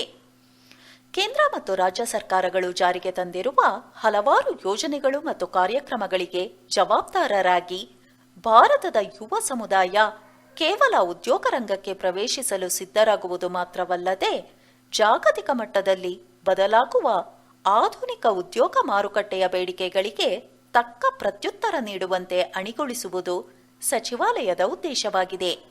ಈ ನಿಟ್ಟಿನಲ್ಲಿ ಕೌಶಲ್ಯ ಮತ್ತು ಉದ್ಯಮಶೀಲತಾ ಸಚಿವಾಲಯವು ಅಲ್ಪಾವಧಿಯ ಕೌಶಲ್ಯ ತರಬೇತಿ ಯೋಜನೆಗಳಾದ ಸ್ಕಿಲ್ ಇಂಡಿಯಾ ಮಿಷನ್, ಪ್ರಧಾನಮಂತ್ರಿ ಕೌಶಲ್ ವಿಕಾಸ್ ಯೋಜನೆ ಮತ್ತು ವಿವಿಧ ದೀರ್ಘಕಾಲೀನ ತರಬೇತಿ ಉಪಕ್ರಮಗಳನ್ನು ಆರಂಭಿಸಿದೆ. ಈ ಎಲ್ಲಾ ತರಬೇತಿ ಕಾರ್ಯಕ್ರಮಗಳು ಆಕಾಂಕ್ಷಿತ ಭಾರತೀಯ ಯುವ ಸಮುದಾಯಕ್ಕೆ ತರಬೇತಿ ನೀಡುವ ಭರವಸೆ ನೀಡುವ ಜೊತೆಗೆ ಸಂಭಾವ್ಯ ಉದ್ಯೋಗ ಅವಕಾಶಗಳಿಗೆ ಅರ್ಹತೆ ದೊರಕಿಸುವ ಜೊತೆಗೆ ಆ ಉದ್ಯೋಗಗಳಲ್ಲಿ ಅವರು ಶ್ರೇಷ್ಠತೆ ಸಾಧಿಸುವಂತೆ ಮಾಡುವುದು ಸಚಿವಾಲಯದ ಉದ್ದೇಶವಾಗಿದೆ. ಇನ್ನು ಹೆಚ್ಚಿನದಾಗಿ ಕೌಶಲ್ಯ ಮತ್ತು ಉದ್ಯಮಶೀಲತಾ ಸಚಿವಾಲಯದ ಅಡಿ 40%ಗಿಂತ ಹೆಚ್ಚಿನ ಕೈಗಾರಿಕಾ ತರಬೇತಿ ಕೇಂದ್ರಗಳು ಬೆಳವಣಿಗೆ ಕಂಡಿವೆ. ಅವೀಗ ದೇಶಾದ್ಯಂತ 15,000ಕ್ಕಿಂತ ಹೆಚ್ಚಿನ ಸಂಖ್ಯೆಯಲ್ಲಿವೆ. ಕೌಶಲ್ಯಗಳನ್ನು ಸಾಮಾನ್ಯವಾಗಿ 3 ವಿಭಾಗಗಳಾಗಿ ವಿಂಗಡಿಸಲಾಗಿದೆ. ನಾನಾ ವಿಧದ ಕೈಗಾರಿಕೆಗಳಲ್ಲಿ ನಿಯೋಜಿಸಲು ವರ್ಗಾವಣೆ ಮಾಡಬಹುದಾದ ಅಥವಾ ಕ್ರಿಯಾತ್ಮಕ ಕೌಶಲ್ಯಗಳು, ವ್ಯಕ್ತಿತ್ವ ಗುಣಲಕ್ಷಣಗಳನ್ನು ವ್ಯಾಖ್ಯಾನಿಸುವ ವರ್ತನೆಯ ಕೌಶಲ್ಯಗಳು ಮತ್ತು ಅಂತಿಮವಾಗಿ ನಿರ್ದಿಷ್ಟ ಕಾರ್ಯಗಳನ್ನು ನಿರ್ವಹಿಸಲು ಅಗತ್ಯವಿರುವ ವಿಷಯಗಳು, ಕಾರ್ಯವಿಧಾನಗಳು ಮತ್ತು ಮಾಹಿತಿಗೆ ಸಂಬಂಧಿಸಿದ ಜ್ಞಾನ ಆಧಾರಿತ ಕೌಶಲ್ಯಗಳು ಎಂದು ವಿಂಗಡಿಸಲಾಗಿದೆ. ಮಹತ್ವಾಕಾಂಕ್ಷಿ ವೃತ್ತಿಪರರಿಗೆ 3 ವಿಧದ ಕೌಶಲ್ಯಗಳನ್ನು ಒದಗಿಸಲು ಕೇಂದ್ರ ಸರ್ಕಾರದ ಸಮಗ್ರ ನೀತಿಗಳು ಹೇಗೆ ಪೂರಕವಾಗಿವೆ ಎಂಬುದರ ಮೇಲೆ ಈ ಲೇಖನವು ಬೆಳಕು ಚೆಲ್ಲಲಿದೆ. ಅಭಿರುಚಿಯ ಪೋಷಣೆ. ಕೌಶಲ್ಯಾಭಿವೃದ್ಧಿ ಮತ್ತು ಉದ್ಯಮಶೀಲತಾ ಸಚಿವಾಲಯವು ವಿಶ್ವ ಬ್ಯಾಂಕ್ ಸಾಲ ನೆರವಿನೊಂದಿಗೆ ಜೀವನೋಪಾಯ ಉತ್ತೇಜನಕ್ಕಾಗಿ ಕೌಶಲ್ಯ ಗಳಿಕೆ ಮತ್ತು ಜ್ಞಾನದ ಅರಿವು ಸಂಕಲ್ಪ್ ಹೆಸರಿನ ಕಾರ್ಯಕ್ರಮವನ್ನು ನಿರ್ವಹಿಸುತ್ತಿದೆ. ವಿವಿಧ ಸಂಸ್ಥೆಗಳನ್ನು ಬಲಪಡಿಸುವ ಮೂಲಕ, ಉತ್ತಮ ಮಾರುಕಟ್ಟೆ ಸಂಪರ್ಕ ಕಲ್ಪಿಸುವ ಮೂಲಕ ಮತ್ತು ನಿರ್ಲಕ್ಷಿತ ವರ್ಗಗಳ ಸೇರ್ಪಡೆಯನ್ನು ಹೆಚ್ಚಿಸುವ ಮೂಲಕ ಅಲ್ಪಾವಧಿ ಕೌಶಲ್ಯ ತರಬೇತಿಯನ್ನು ಗುಣಾತ್ಮಕವಾಗಿ ಮತ್ತು ಪರಿಮಾಣಾತ್ಮಕವಾಗಿ ಸುಧಾರಿಸುವ ಗುರಿಯನ್ನು ಈ ಕಾರ್ಯಕ್ರಮ ಹೊಂದಿದೆ. 2018 ಜನವರಿಯಲ್ಲಿ ಆರಂಭವಾಗಿರುವ ಈ ಕಾರ್ಯಕ್ರಮವನ್ನು 2023 ಮಾರ್ಚ್ವರೆಗೆ ನಡೆಸಲು ಉದ್ದೇಶಿಸಲಾಗಿದೆ. ಸಂಕಲ್ಪ್ ಕಾರ್ಯಕ್ರಮವು 3 ಪ್ರಮುಖ ಕ್ಷೇತ್ರಗಳ ಮೇಲೆ ಕೇಂದ್ರೀಕೃತವಾಗಿದೆ. ಕೇಂದ್ರ, ರಾಜ್ಯ ಮತ್ತು ಜಿಲ್ಲಾ ಮಟ್ಟದಲ್ಲಿ ಸಂಸ್ಥೆಗಳನ್ನು ಬಲಪಡಿಸುವುದು, ಕೌಶಲ್ಯಾಭಿವೃದ್ಧಿ ಕಾರ್ಯಕ್ರಮಗಳ ಗುಣಮಟ್ಟ ಖಾತ್ರಿಪಡಿಸುವುದು ಮತ್ತು ಇಂತಹ ಕಾರ್ಯಕ್ರಮಗಳಿಗೆ ನಿರ್ಲಕ್ಷಿತ ವರ್ಗಗಳನ್ನು ಸೇರ್ಪಡೆ ಮಾಡುವುದು ಪ್ರಮುಖ 3 ಗುರಿಗಳಾಗಿವೆ. ಸಾಂಸ್ಥಿಕ ಬಲವರ್ಧನೆಯು ವಿವಿಧ ರಾಜ್ಯಗಳ ಕೌಶಲ್ಯಾಭಿವೃದ್ಧಿ ಪ್ರಯತ್ನಗಳು ಮತ್ತು ಸಾಮರ್ಥ್ಯ ನಿರ್ಮಾಣ ವಿಕೇಂದ್ರೀಕರಣದ ನಡುವಿನ ಅಂತರ ಕಡಿಮೆ ಮಾಡುವ ಗುರಿ ಹೊಂದಿದೆ. ಅದರಂತೆ ಕೌಶಲ್ಯ ಅಭಿವೃದ್ಧಿಪಡಿಸುವ ಯೋಜನೆ, ಅನುಷ್ಠಾನ ಮತ್ತು ಮೇಲ್ವಿಚಾರಣೆಯಲ್ಲಿ ತೊಡಗಿಸಿಕೊಂಡಿರುವ ಎಲ್ಲಾ ಸಂಸ್ಥೆಗಳಿಗೆ ಸಾಮರ್ಥ್ಯ ನಿರ್ಮಾಣ ಉಪಕ್ರಮಗಳನ್ನು ವಿತರಿಸಲಾಗುತ್ತದೆ ಅಥವಾ ಹಂಚಲಾಗುತ್ತದೆ. ಪಂಚಾಯತ್ ರಾಜ್ ಸಂಸ್ಥೆಯಿಂದ ಹಿಡಿದು ಹೊಸದಾಗಿ ರಚನೆಯಾಗಿರುವ ಜಿಲ್ಲಾ ಕೌಶಲ್ಯ ಆಯೋಗ, ರಾಜ್ಯ ಕೌಶಲ್ಯಾಭಿವೃದ್ಧಿ ಮಿಷನ್ ಮತ್ತು ರಾಷ್ಟ್ರ ಮಟ್ಟದ ರಾಷ್ಟ್ರೀಯ ಕೌಶಲ್ಯಾಭಿವೃದ್ಧಿ ನಿಗಮ, ರಾಷ್ಟ್ರೀಯ ವೃತ್ತಿಪರ ಶಿಕ್ಷಣ ಮತ್ತು ತರಬೇತಿ ಮಂಡಳಿ ಮತ್ತು ಇತರೆ ಸಂಸ್ಥೆಗಳ ತನಕ ಇದು ಅನ್ವಯವಾಗುತ್ತದೆ. ಗುಣಮಟ್ಟ ಭರವಸೆಯ 2ನೇ ಅಂಶವು ಪ್ರಶಿಕ್ಷಣಾರ್ಥಿಗಳ ಉದ್ಯೋಗಾವಕಾಶ ಸುಧಾರಿಸುವ ಉದ್ದೇಶ ಹೊಂದಿದೆ. ಆದ್ದರಿಂದ ಶೈಕ್ಷಣಿಕ ಮತ್ತು ವೃತ್ತಿಪರ ತರಬೇತಿ ಪಠ್ಯಕ್ರಮವು ಪರಿಣತ ತರಬೇತುದಾರರ ಮಾರ್ಗದರ್ಶನ ಮತ್ತು ಉದ್ಯಮದ ಅನುಮೋದನೆಯ ಮೂಲಕ ಮಾರುಕಟ್ಟೆ ಚಾಲಿತ ವಿಧಾನ ಅಳವಡಿಸಿಕೊಳ್ಳುವುದನ್ನು ಖಾತ್ರಿಪಡಿಸುವ ಮೂಲಕ ತಾಂತ್ರಿಕ ಮತ್ತು ವೃತ್ತಿಪರ ಶಿಕ್ಷಣ ಮತ್ತು ತರಬೇತಿಯಲ್ಲಿ ತರಬೇತಿ ಮತ್ತು ಕಲಿಕೆಯ ಗುಣಮಟ್ಟ ಹೆಚ್ಚಿಸಲು ಸಂಕಲ್ಪ್ ಕಾರ್ಯಕ್ರಮ ಗಮನ ಕೇಂದ್ರೀಕರಿಸಿದೆ. ಕಲಿಯುವವರಿಗೆ ಸಮರ್ಥ ಕೋರ್ಸ್ ರಚನೆಗೆ ಗಮನ ಕೇಂದ್ರೀಕರಿಸಿದ ಸಮಿತಿಯ ಮೂಲಕ ಸಂಭಾವ್ಯ ಶಿಕ್ಷಕರ ತರಬೇತಿಗೆ ಒತ್ತು ನೀಡಲಾಗುತ್ತಿದೆ ಮತ್ತು ಪ್ರಮಾಣೀಕರಿಸಲಾಗುತ್ತಿದೆ. ಅಂತಿಮವಾಗಿ ಹೇಳುವುದಾದರೆ, ಸಂಕಲ್ಪ್ ಯೋಜನೆಯು ಸಮಾಜದ ಎಲ್ಲಾ ವರ್ಗಗಳಿಗೆ, ಅದರಲ್ಲೂ ವಿಶೇಷವಾಗಿ ಐತಿಹಾಸಿಕವಾಗಿ ನಿರ್ಲಕ್ಷ್ಯಕ್ಕೆ ಒಳಗಾಗಿರುವ ಸಮುದಾಯಗಳ ಯುವ ಸಮುದಾಯಕ್ಕೆ ಸಮಾನ ವೇದಿಕೆ ಒದಗಿಸಲು ಶ್ರಮಿಸುತ್ತಿದೆ. ಇದನ್ನು ಸಾಧಿಸಲು 2 ಮಾರ್ಗಗಳ ಕಾರ್ಯವಿಧಾನವನ್ನು ಅಳವಡಿಸಿಕೊಂಡಿದೆ. ಮೊದಲನೆಯದೆಂದರೆ ಸಮಾಜದ ನಿರ್ಲಕ್ಷಿತ ವರ್ಗಗಳು ಸವಾಲುಗಳನ್ನು ಅರ್ಥ ಮಾಡಿಕೊಳ್ಳುವುದು ಮತ್ತು ಈ ಸವಾಲುಗಳನ್ನು ಪರಿಹರಿಸಲು ಪ್ರಾಯೋಗಿಕ ಕಾರ್ಯಕ್ರಮಗಳನ್ನು ಅಭಿವೃದ್ಧಿಪಡಿಸುವುದಾಗಿದೆ. ಎರಡನೆಯದೆಂದರೆ ಭಾರತದ ವೈವಿಧ್ಯಮಯ ಸಾಮಾಜಿಕ, ಭೌಗೋಳಿಕ ಮತ್ತು ಆರ್ಥಿಕ ಗುಣಲಕ್ಷಣಗಳಿಗೆ ಕಾರಣವಾಗುವ ಕೌಶಲ್ಯ ಅಭಿವೃದ್ಧಿ ವ್ಯವಸ್ಥೆಗಳನ್ನು ರಾಜ್ಯ ಮತ್ತು ಜಿಲ್ಲಾ ಮಟ್ಟದಲ್ಲಿ, ಕೆಳಮಟ್ಟದಲ್ಲಿ ಅಭಿವೃದ್ಧಿಪಡಿಸುವುದಾಗಿದೆ. ಕೌಶಲ್ಯ ಕಲಿಕೆ ಮತ್ತು ಕಾರ್ಮಿಕ ಮಾರುಕಟ್ಟೆಗೆ ಮಹಿಳೆಯರನ್ನು ಸೇರ್ಪಡೆ ಮಾಡುವುದು, ಮಹಿಳೆಯರನ್ನು ಸೇರ್ಪಡೆ ಮಾಡಲು ಕೌಶಲ್ಯ ತರಬೇತಿ, ಕೆಲಸದ ಸ್ಥಳದಲ್ಲಿ ಲೈಂಗಿಕ ಕಿರುಕುಳ ತಡೆಗಟ್ಟುವುದು, ವಿಶೇಷಚೇತನರಿಗೆ ಕೌಶಲ್ಯಾಭಿವೃದ್ಧಿ ಮತ್ತು ಉದ್ಯಮಶೀಲತೆಯ ಪ್ರಾಯೋಗಿಕ ಕಾರ್ಯಕ್ರಮಗಳು ಈ ಯೋಜನೆಯಲ್ಲಿ ಸೇರಿವೆ. ಕೌಶಲ್ಯ ವ್ಯಕ್ತಿತ್ವಗಳು. ರಾಷ್ಟ್ರೀಯ ಕೌಶಲ್ಯ ಅಭಿವೃದ್ಧಿ ಮಿಷನ್ ಅನ್ನು 2015 ಜುಲೈನಲ್ಲಿ ವಿಶ್ವ ಯುವ ಕೌಶಲ್ಯ ದಿನದಂದು ಪ್ರಾರಂಭಿಸಲಾಯಿತು. ಹಲವು ವಿಧಗಳಲ್ಲಿ ಈ ಮಿಷನ್ ಭಾರತದಲ್ಲಿ ಯುವ ಸಮುದಾಯಕ್ಕೆ ಕೌಶಲ್ಯ ಒದಗಿಸುವ ವಿಶಿಷ್ಟ ಲಕ್ಷಣವಾಗಿದೆ ಮತ್ತು ಆ ಮಹತ್ವಾಕಾಂಕ್ಷೆ ಮೂಲಕ ಭಾರತೀಯ ಯುವಕರು ವೈಯಕ್ತಿಕವಾಗಿ ಅಭಿವೃದ್ಧಿ ಹೊಂದಲು ಮತ್ತು ಅವರ ವ್ಯಕ್ತಿತ್ವವನ್ನು ರೂಪಿಸಲು ಸಹಾಯ ಮಾಡಲು ಪ್ರಯತ್ನಿಸುತ್ತಿದೆ. ಸ್ಕಿಲ್ ಇಂಡಿಯಾ ಮಿಷನ್ ಈಗಾಗಲೇ ಜನಪ್ರಿಯವಾಗಿರುವಂತೆ 2022ರ ವೇಳೆಗೆ ಕನಿಷ್ಠ 300 ದಶಲಕ್ಷ ನುರಿತ ಜನರಿಗೆ ತರಬೇತಿ ನೀಡುವ ಸಾಂಸ್ಥಿಕ ಸಾಮರ್ಥ್ಯ ಹೊಂದಿದೆ. ಭಾರತದ ಉದ್ಯೋಗಾಕಾಂಕ್ಷಿಗಳಿಗೆ ವಿವಿಧ ಕ್ಷೇತ್ರಗಳಲ್ಲಿ ಮತ್ತು ವಲಯಗಳಲ್ಲಿ ಕೌಶಲ್ಯ ತರಬೇತಿ ಚಟುವಟಿಕೆಗಳನ್ನು ಪ್ರಾರಂಭಿಸಿದೆ. ಸ್ಕಿಲ್ ಇಂಡಿಯಾ ಮಿಷನ್ನ ಒಟ್ಟಾರೆ ಉದ್ದೇಶಗಳನ್ನು ಸಾಧಿಸಲು 7 ಉಪ ಮಿಷನ್ಗಳು ಆಧಾರ ಸ್ತಂಭವಾಗಿ ಕಾರ್ಯನಿರ್ವಹಿಸುತ್ತಿವೆ. ಈ 7 ಉಪ ಮಿಷನ್ಗಳು ಸಾಂಸ್ಥಿಕ ತರಬೇತಿ, ಮೂಲಸೌಕರ್ಯ, ತರಬೇತುದಾರರು, ಸಾಗರೋತ್ತರ ಉದ್ಯೋಗ, ಸುಸ್ಥಿರ ಜೀವನೋಪಾಯ ಮತ್ತು ಸಾರ್ವಜನಿಕ ಮೂಲಸೌಕರ್ಯಗಳನ್ನು ನಿಯಂತ್ರಿಸುವ ಗುರುತರ ಜವಾಬ್ದಾರಿ ಹೊಂದಿವೆ. ಫಲಾನುಭವಿಯ ಜೀವಿತಾವಧಿಯಲ್ಲಿ ಸಮರ್ಥನೀಯ ಕೌಶಲ್ಯವನ್ನು ಒದಗಿಸಲು ಮಿಷನ್ ಬದ್ಧವಾಗಿದೆ.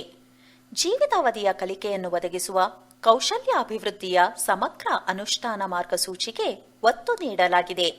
ಶಾಲಾ ಪಠ್ಯಕ್ರಮದಲ್ಲಿ ಕೌಶಲ್ಯ ಕಲಿಕೆ ಒಳಗೊಂಡಿರುತ್ತದೆ.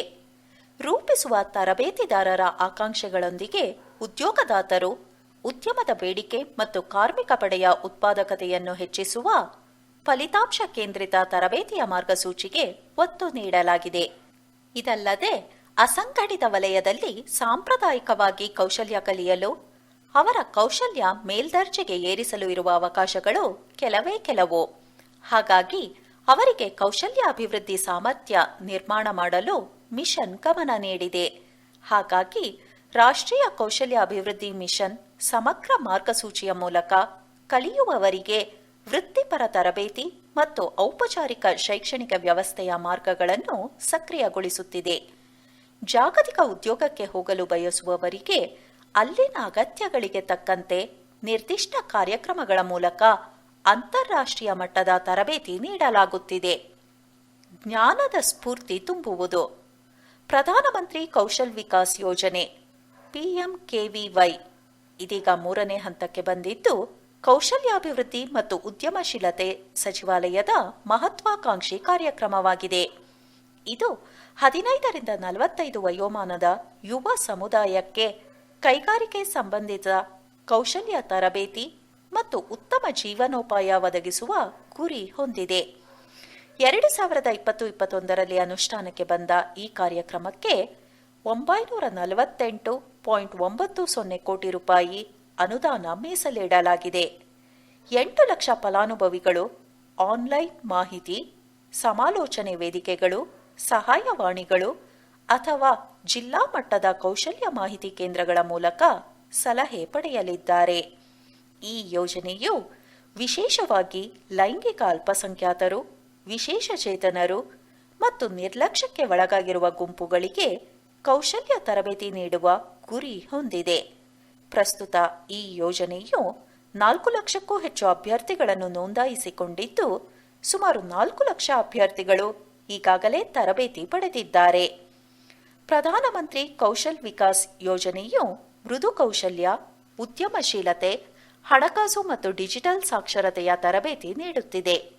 ಇದು ರಾಷ್ಟ್ರೀಯ ಕೌಶಲ್ಯ ಅರ್ಹತಾ ಮಾರ್ಗಸೂಚಿಯ ಪ್ರಕಾರ ತರಬೇತಿ ಪಡೆದ ಶಾಲೆಗಳು ಅಥವಾ ಕಾಲೇಜು ಅಭ್ಯರ್ಥಿಗಳು ಮತ್ತು ನಿರುದ್ಯೋಗಿ ಯುವಕರಿಗೆ ಪ್ರಯೋಜನ ಒದಗಿಸುವ ಗುರಿಯನ್ನು ಹೊಂದಿದೆ. ಕೆಲಸದ ಪಾತ್ರವನ್ನು ಅವಲಂಬಿಸಿ ತರಬೇತಿ ಅವಧಿಯು 150 ಗಂಟೆಗಳಿಂದ 300 ಗಂಟೆಗಳವರೆಗೆ ಇರುತ್ತದೆ. ತರಬೇತಿಯ ನಂತರ ಅಭ್ಯರ್ಥಿಗಳು ತರಬೇತಿ ಪಾಲುದಾರರಿಂದ ಉದ್ಯೋಗಾವಕಾಶ ಸಹಾಯವನ್ನು ಸಹ ಪಡೆಯುತ್ತಾರೆ. ಹೆಚ್ಚುವರಿಯಾಗಿ ತರಬೇತಿ ಮತ್ತು ಮೌಲ್ಯಮಾಪನ ಶುಲ್ಕವನ್ನು ಸರ್ಕಾರವೇ ಸಂಪೂರ್ಣ ಪಾವತಿಸುತ್ತದೆ. ಪ್ರಧಾನಮಂತ್ರಿ ಕೌಶಲ್ ವಿಕಾಸ್ ಯೋಜನೆಯು ಪೂರ್ವ ಕಲಿಕೆಯನ್ನು ಗುರುತಿಸುವ ನಿಬಂಧನೆಗಳನ್ನು ಹೊಂದಿದೆ. ರಾಷ್ಟ್ರೀಯ ಕೌಶಲ್ಯ ಅರ್ಹತಾ ಮಾರ್ಗಸೂಚಿಯ ಮಾನದಂಡಗಳಿಗೆ ಅನುಗುಣವಾಗಿ ಅಭ್ಯರ್ಥಿಗಳು ತಮ್ಮ ಕೌಶಲ್ಯಗಳಿಗೆ ಪ್ರಮಾಣೀಕರಣ ಪಡೆಯಲು ಸಹಾಯ ಮಾಡುತ್ತದೆ. ಉದ್ಯಮದ ಅವಶ್ಯಕತೆ ಮತ್ತು ಅಭ್ಯರ್ಥಿಗಳಲ್ಲಿರುವ ಜ್ಞಾನದ ಕಂದಕ ಕಡಿಮೆ ಮಾಡಲು ಸಹಾಯ ಮಾಡುವ ಕೋರ್ಸ್ಗಳನ್ನು ಸಹ ಇದು ನೀಡುತ್ತದೆ. ಪ್ರಧಾನಮಂತ್ರಿ ಕೌಶಲ್ ಕೇಂದ್ರಗಳು ಅಂದರೆ ಪಿಎಂಕೆಕೆ ಆಕಾಂಕ್ಷಿತ ಮಾದರಿ ತರಬೇತಿ ಕೇಂದ್ರಗಳ ಮೂಲಕ ಈ ಎಲ್ಲಾ ಸೇವೆಗಳನ್ನು ನಿರ್ವಹಿಸಲಾಗುತ್ತಿದೆ. ಈ ಕೇಂದ್ರಗಳನ್ನು ದೇಶದ ಪ್ರತಿ ಜಿಲ್ಲೆಯಲ್ಲಿ ಸ್ಥಾಪಿಸಲಾಗಿದೆ. ಪಿಎಂಕೆಕೆಗಳು ಉದ್ಯೋಗಾವಕಾಶಗಳ ಮೇಲೆ ಗಮನ ಕೇಂದ್ರೀಕರಿಸಿ ಉನ್ನತ ಗುಣಮಟ್ಟದ ಉದ್ಯಮ ಚಾಲಿತ ಕೋರ್ಸ್ಗಳನ್ನು ನಡೆಸಲು ಸಜ್ಜುಗೊಂಡಿವೆ. ಅಲ್ಲದೆ ಕೌಶಲ್ಯ ಅಭಿವೃದ್ಧಿ ತರಬೇತಿಗಾಗಿ ಮಹತ್ವಾಕಾಂಕ್ಷೆಯ ಮೌಲ್ಯಗಳನ್ನು ಸೃಷ್ಟಿಸುತ್ತವೆ. ಎಲ್ಲಾ ಫಲಾನುಭವಿಗಳಿಗೆ ಉತ್ತಮ ಉದ್ಯೋಗಾವಕಾಶವನ್ನು ಖಾತ್ರಿಪಡಿಸುವ ಉತ್ಕೃಷ್ಟತೆಯನ್ನು ಉತ್ತೇಜಿಸುತ್ತವೆ. ಗ್ರಾಮೀಣಾಭಿವೃದ್ಧಿ ಸಚಿವಾಲಯವು ದೀನ್ ದಯಾಳ್ ಉಪಾಧ್ಯಾಯ ಗ್ರಾಮೀಣ ಕೌಶಲ್ಯ ಯೋಜನೆ DDU-GKY ನೇತೃತ್ವ ವಹಿಸಿದೆ. ಇದು ಗ್ರಾಮೀಣ ಭಾರತದಲ್ಲಿ ಉದ್ಯೋಗಾವಕಾಶಗಳನ್ನು ಸೃಷ್ಟಿಸಲು ಮೀಸಲಾಗಿರುವ ಯೋಜನೆಯಾಗಿದೆ. 15 ಮತ್ತು 35 ನಡುವಿನ ವಯೋಮಾನದ ಯುವ ಜನರ ಇದು ವಿಶೇಷ ಗಮನ ಹರಿಸುತ್ತದೆ. ಅದರಲ್ಲಿ 69% ಯುವಜನರು ಗ್ರಾಮೀಣ ಪ್ರದೇಶಗಳಲ್ಲೇ ವಾಸಿಸುತ್ತಿದ್ದಾರೆ. ಗ್ರಾಮೀಣ ಕುಟುಂಬಗಳಿಗೆ ಆದಾಯ ವೈವಿಧ್ಯತೆಯನ್ನು ತರುವುದು ಮತ್ತು ಈ ಕುಟುಂಬಗಳ ಯುವಕರ ಆಕಾಂಕ್ಷೆಗಳನ್ನು ಪೂರೈಸುವುದು DDU-GKY ಯೋಜನೆಯ ಉದ್ದೇಶವಾಗಿದೆ. Skill India, make in India ಜೊತೆಗೆ ಈ ಉದ್ಯೋಗ ಯೋಜನೆಯು ಭಾರತದ ಗ್ರಾಮೀಣ ಒಳನಾಡಿನಲ್ಲಿ ಪ್ರಮುಖ ಆರ್ಥಿಕ ಮತ್ತು ಸಾಮಾಜಿಕ ಅಭಿವೃದ್ಧಿಯಲ್ಲಿ ಹಿಡಿತ ಸಾಧಿಸಲು ಹೊಸ ತಲೆಮಾರಿನ ಭಾರತೀಯರನ್ನು ಸಿದ್ಧಪಡಿಸುತ್ತಿದೆ. ಪ್ರಧಾನಮಂತ್ರಿ ಶ್ರೀ ನರೇಂದ್ರ ಮೋದಿ ಅವರ ದೂರದರ್ಶಿ ನಾಯಕತ್ವದಲ್ಲಿ ಭಾರತ ಸರ್ಕಾರವು ಭಾರತದ ಶಕ್ತಿ ಬಲಗಳನ್ನು ಸರಿಯಾಗಿ ಗುರುತಿಸಿದೆ ಮತ್ತು ಈ ಶಕ್ತಿಯನ್ನು ಬಳಸಿಕೊಳ್ಳಲು ದೇಶಕ್ಕೆ ಸರಿಯಾದ ಗುರಿಯನ್ನು ನಿಶ್ಚಯಿಸಿದೆ. ದೇಶ ಹೊಂದಿರುವ ನೈಜ ಸಾಮರ್ಥ್ಯಗಳು ಮತ್ತು ಅಪಾರ ಮಹತ್ವಾಕಾಂಕ್ಷೆಗಳ ನಡುವಿನ ಅಂತರವನ್ನು ಕಡಿಮೆ ಮಾಡಲು ಸಹಾಯಕವಾಗುವ ಸನ್ಮಾರ್ಗವನ್ನು ಸಹ ಅದು ಪಟ್ಟಿ ಮಾಡಿದೆ. ರಾಷ್ಟ್ರವೆಂಬ ಕುಟುಂಬದಲ್ಲಿ ಭಾರತವು ತನ್ನ ಸರಿಯಾದ ಸ್ಥಾನವನ್ನು ಪಡೆಯಲು ಶ್ರಮಿಸುತ್ತಿರುವಾಗ ಅದು ತನ್ನ ಭವಿಷ್ಯದ ಪೀಳಿಗೆಯ ಸಾಮರ್ಥ್ಯ ಮತ್ತು ಬಲದ ಮೇಲೆ ಅವಲಂಬಿತವಾಗಿದೆ. ಅವರು ದೇಶದ ಉನ್ನತಿಯನ್ನು ಅತ್ಯುನ್ನತ ಮಟ್ಟಕ್ಕೆ ತರುತ್ತಾರೆ ಎಂಬ ಅಚಲ ನಂಬಿಕೆ ಹೊಂದಿದೆ. ಭವಿಷ್ಯದ ಈ ನಾಯಕರಿಗೆ ಕೌಶಲ್ಯ ಮತ್ತು ತರಬೇತಿ ನೀಡಲು ಸರ್ಕಾರದ ಕ್ರಮಗಳು ಅತ್ಯಂತ ಪ್ರಸ್ತುತವಾಗಿವೆ ಮತ್ತು ಸಹಜವಾಗಿವೆ. ಜೀವನೋಪಾಯ ಉತ್ತೇಜನಕ್ಕೆ ಕೌಶಲ್ಯ ಹೊಂದುವುದು ಮತ್ತು ಜ್ಞಾನದ ಜಾಗೃತಿ. ಸಂಕಲ್ಪ ದೇಶದಲ್ಲಿ ಕೌಶಲ್ಯಾಭಿವೃದ್ಧಿ ಸ್ಥಿತಿಗತಿ. ಪ್ರಧಾನಮಂತ್ರಿ ಕೌಶಲ ವಿಕಾಸ ಯೋಜನೆ PMKVY ತರಬೇತಿ ಪಡೆದವರು ಒಟ್ಟು 1.33 ಕೋಟಿ. ರಾಷ್ಟ್ರೀಯ ಅಪ್ರೆಂಟಿಸ್ಶಿಪ್ ಉತ್ತೇಜನ ಯೋಜನೆ NAPS ತರಬೇತಿ ಪಡೆದವರು 3.63 ಲಕ್ಷ. ಕರಕುಶಲಕರ್ಮಿ ತರಬೇತಿ ಯೋಜನೆ ಸಿಟಿಎಸ್. ತರಬೇತಿ ಪಡೆದವರು 11.47 ಲಕ್ಷ. ಲೇಖನ 10. ಸ್ಮರಣೆ ಸ್ಫೂರ್ತಿ. ಹಾವೇರಿ ವೀರರ ಸ್ವಾತಂತ್ರ್ಯ ಸಂಗ್ರಾಮ. ಲೇಖಕರು ಗೂಳಪ್ಪ ಅರಳಿಕಟ್ಟಿ. ಸಾಕ್ಷ್ಯಚಿತ್ರ ನಿರ್ದೇಶಕರು. ಮಹಾನ್ ಚೇತನಗಳ ದೇಶಪ್ರೇಮ, ತ್ಯಾಗ, ಬಲಿದಾನ ಹಾಗೂ ಅವರ ಆದರ್ಶಗಳು ನಮ್ಮ ಪಾಲಿಗಿರುವ ಅಮೂಲ್ಯ ಆಸ್ತಿ. ನಮಗೆ ನೆಮ್ಮದಿ ದಿನಗಳನ್ನು ಕೊಟ್ಟಿರುವ ವೀರ ಕಲಿಗಳು ಭೌತಿಕವಾಗಿ ಕಣ್ಮರೆಯಾದರೂ ದೇಶಪ್ರೇಮಿಗಳ ಹೃದಯದಲ್ಲಿ ಇನ್ನೂ ಜೀವಂತವಾಗಿದ್ದಾರೆ. ಬನ್ನಿ, ಅವರ ಆದರ್ಶಗಳಿಗೆ ತಲೆಬಾಗೋಣ, ಅವರ ಕನಸುಗಳಿಗಾಗಿ ಬಾಳೋಣ. ಅಹಿಂಸೆ ಹಾಗೂ ಸತ್ಯಾಗ್ರಹದ ಮೂಲಕ ಇಡೀ ದೇಶವನ್ನು ಸ್ವಾತಂತ್ರ್ಯ ಹೋರಾಟಕ್ಕೆ ಸಜ್ಜುಗೊಳಿಸಿದ ಮಹಾತ್ಮ ಗಾಂಧೀಜಿ, ಸ್ವರಾಜ್ಯವೇ ನನ್ನ ಜನ್ಮಸಿದ್ಧ ಹಕ್ಕು ಎಂದು ಹೋರಾಟದ ಕಿಚ್ಚು ಹೆಚ್ಚಿಸಿದ್ದ ಬಾಲಗಂಗಾಧರ ತಿಲಕ್, ಫಾರ್ವರ್ಡ್ ಬ್ಲಾಕ್ ರಾಜಕೀಯ ಪಕ್ಷ ಹಾಗೂ ಆಜಾದ್ ಹಿಂದ್ ಫೌಜ್ ಸೇನೆ ಕಟ್ಟಿ ಇಂಗ್ಲಿಷರಿಗೆ ನಡುಕ ಹುಟ್ಟಿಸಿದ್ದ ಸುಭಾಷ್ ಚಂದ್ರ ಬೋಸ್ ಅವರು ಹಾವೇರಿ ಜಿಲ್ಲೆಯ ಸ್ವಾತಂತ್ರ್ಯ ಹೋರಾಟಗಾರರಿಗೆ ಪ್ರೇರಕ ಶಕ್ತಿಯಾಗಿದ್ದರು. ಈ ಮಹಾನ್ ನಾಯಕರ ಪ್ರೇರಣೆ ಪರಿಣಾಮವಾಗಿ ಮೈಲಾರ ಮಹಾದೇವಪ್ಪ, ಸಂಗೂರ ಕರಿಯಪ್ಪ, ಕೆಎಫ್ ಪಾಟೀಲ, ಸರದಾರ್ ವೀರನಗೌಡ್ರ ಪಾಟೀಲ, ಗುದ್ಲೆಪ್ಪ ಹಳ್ಳಿಕೇರಿ, ಹೊಸಮನಿ ಸಿದ್ದಪ್ಪ, ಮೆಣಸಿನಹಾಳ ತಿಮ್ಮನಗೌಡ್ರ, ವೀರಮ್ಮ ಯರೇಶೀಮಿ, ಸಿದ್ದಮ್ಮ ಮೈಲಾರ ಅವರಂಥ ಮಹಾನ್ ಕಲಿಗಳು ಈ ನೆಲದ ಸೊಗಡನ್ನು ಹೆಚ್ಚಿಸಿದರು. ಸುಮಾರು 512ಕ್ಕೂ ಹೆಚ್ಚು ಸ್ವಾತಂತ್ರ್ಯ ಹೋರಾಟಗಾರರಿಗೆ ಜನ್ಮ ನೀಡಿದ ಹಾವೇರಿ ಜಿಲ್ಲೆಯ ಹಿರಿಮೆ ನಮಗೆ ಸ್ಫೂರ್ತಿಯ ಚಿಲುಮೆ. ಮೈಲಾರ ಮಹಾದೇವಪ್ಪ 1930 ಮಾರ್ಚ್ 12ರಂದು ಬಾಪೂಜಿ ಮುಂದಾಳತ್ವದಲ್ಲಿ ಸಬರಮತಿ ಆಶ್ರಮದಿಂದ ಆರಂಭವಾದ ದಾಂಡಿ ಉಪ್ಪಿನ ಸತ್ಯಾಗ್ರಹ ಭಾರತದ ಸ್ವಾತಂತ್ರ್ಯ ಹೋರಾಟದ ದಿಕ್ಕನ್ನೇ ಬದಲಿಸಿತು. ನಮ್ಮ ದೇಶದ ಉಪ್ಪಿನ ಮೇಲಿರುವುದು ನಮ್ಮ ಹಕ್ಕು ಎಂಬ ಸಂದೇಶದೊಂದಿಗೆ 400 ಕಿಲೋಮೀಟರ್ ದೂರ ನಡೆದ ಪಾದಯಾತ್ರೆಯಲ್ಲಿ ಪಾಲ್ಗೊಂಡ ಕನ್ನಡ ನಾಡಿನ ಏಕೈಕ ಧೀರ ಮೈಲಾರ ಮಹಾದೇವಪ್ಪ. ಮೋಟೆಬೆನ್ನೂರಿನಲ್ಲಿ 1911 ಜೂನ್ 8ರಂದು ಮಾರ್ತಾಂಡಪ್ಪ ಹಾಗೂ ಬಸಮ್ಮ ದಂಪತಿಗಳಿಗೆ ಜನಿಸಿದ ಮೈಲಾರ ಮಹಾದೇವಪ್ಪ ಅವರು ತಮ್ಮ ವಿದ್ಯಾಗುರುಗಳಾದ ಕಾಕೋಳದ ಕೆಎಫ್ ಪಾಟೀಲ್ ಹಾಗೂ ಹಂಸಭಾವಿಯ ಟಿಆರ್ ನೇಶ್ವಿ ಅವರ ಉತ್ತೇಜನದಿಂದ ದೇಶಾಭಿಮಾನ ರೂಢಿಸಿಕೊಂಡಿದ್ದರು. ರಕ್ತಗತವಾಗಿದ್ದ ಕರ್ತವ್ಯನಿಷ್ಠೆ, ಸೇವಾ ಭಾವನೆ ಪರಿಣಾಮ ರಾಷ್ಟ್ರೀಯ ನಾಯಕರ ಗಮನ ಸೆಳೆಯಲು ಸಾಧ್ಯವಾಯಿತು. ಬ್ರಿಟಿಷರ ವಿರುದ್ಧದ ನಿರ್ಣಾಯಕ ಹೋರಾಟದಲ್ಲಿ ತೊಡಗಿಸಿಕೊಂಡಿದ್ದ ಮಹಾತ್ಮ ಗಾಂಧೀಜಿಯವರ ಅಪ್ಪಟ ಶಿಷ್ಯನಾಗಿ ಸ್ವಾತಂತ್ರ್ಯ ಸಂಗ್ರಾಮಕ್ಕೆ ತನ್ನ ಜೀವನವನ್ನೇ ಮೀಸಲಿಟ್ಟವರು ಮೈಲಾರ ಮಹಾದೇವಪ್ಪನವರು. ಗಾಂಧೀಜಿಯವರ ಅಹಿಂಸಾ ತತ್ವದಡಿ ವಿಶ್ವಾಸವಿಟ್ಟು ಅಖಂಡ ಧಾರವಾಡ ಜಿಲ್ಲೆಯ ಯುವ ಪಡೆಯನ್ನು ಆಕರ್ಷಿಸಿದ ಚುಂಬಕ ಶಕ್ತಿ. ಕಬೀರ ಎಂಬ ಗುಪ್ತನಾಮದೊಂದಿಗೆ ಹಾವೇರಿ ಭಾಗದಲ್ಲಿ ಮೈಲಾರ ಮಹಾದೇವಪ್ಪ ಅವರು ಬ್ರಿಟಿಷರ ಪಾಲಿಗೆ ಸಿಂಹಸ್ವಪ್ನರಾಗಿದ್ದರು. ಕೋಗನೂರಿನ ವೀರಯ್ಯ ಹಿರೇಮಠ, ತಿರಕಪ್ಪ ಮಡಿವಾಳರ, ನಿಂಗಪ್ಪ ಕೂರಗುಂದ, ಜಂಗಮನಕೊಪ್ಪದ ರಮಾನಂದ ಮನ್ನಂಗಿ ಅವರಂಥ ಧೀರರನ್ನು ಒಳಗೊಂಡ 50ರಿಂದ 60 ಜನರಿರುವ ತಂಡದೊಂದಿಗೆ ಮಾಡಿದ ಸಾಹಸಗಳು ರೋಚಕ. ತಮ್ಮ 16ನೇ ವಯಸ್ಸಿನಲ್ಲಿ ಸಿದ್ದಮ್ಮ ಅವರನ್ನು ಮದುವೆಯಾಗಿದ್ದ ಮೈಲಾರ ಮಹಾದೇವಪ್ಪನವರು ತಮ್ಮ ವೈಯಕ್ತಿಕ ಬದುಕಿಗಿಂತ ದೇಶದ ಭವಿಷ್ಯ ಕುರಿತು ಕನಸು ಕಂಡವರು. ತಮ್ಮ ಕನಸುಗಳಿಗೆ ಜೀವ ತುಂಬಲು ಪತ್ನಿ ಸಿದ್ದಮ್ಮ ಅವರನ್ನು ಸಜ್ಜುಗೊಳಿಸಿದ್ದರು. ದಂಪತಿಗಳಿಬ್ಬರು ದೇಶ ಸೇವೆಯನ್ನು ಈಶ ಸೇವೆ ಎಂದು ಭಾವಿಸಿ ಮುನ್ನುಗ್ಗಿದವರು. ನೇತಾಜಿ ಸುಭಾಷ್ ಚಂದ್ರ ಬೋಸ್ ಅವರೊಂದಿಗೂ ಒಡನಾಟ ಇಟ್ಟುಕೊಂಡು ಹಾವೇರಿ ಹಾಗೂ ಬ್ಯಾಡಗಿ ಭಾಗದಲ್ಲಿ ಸ್ವಾತಂತ್ರ್ಯ ಹೋರಾಟದ ಕಿಚ್ಚನ್ನು ಹೆಚ್ಚಿಸಿದ್ದರು. ಮಹಾತ್ಮ ಗಾಂಧೀಜಿಯವರ ಆದರ್ಶಗಳನ್ನು ರೂಢಿಸಿಕೊಂಡಿದ್ದ ಮೈಲಾರ ಮಹಾದೇವಪ್ಪ ಅವರು 1936ರಲ್ಲಿ ಕೊರಡೂರಿನಲ್ಲಿ ಸ್ಥಾಪಿಸಿದ್ದ ಗಾಂಧಿ ಸೇವಾಶ್ರಮವನ್ನು ಪತ್ನಿ ಸಿದ್ದಮ್ಮನವರು ತಮ್ಮ ಜೀವಿತಾವಧಿವರೆಗೂ ಮುನ್ನಡೆಸಿದರು.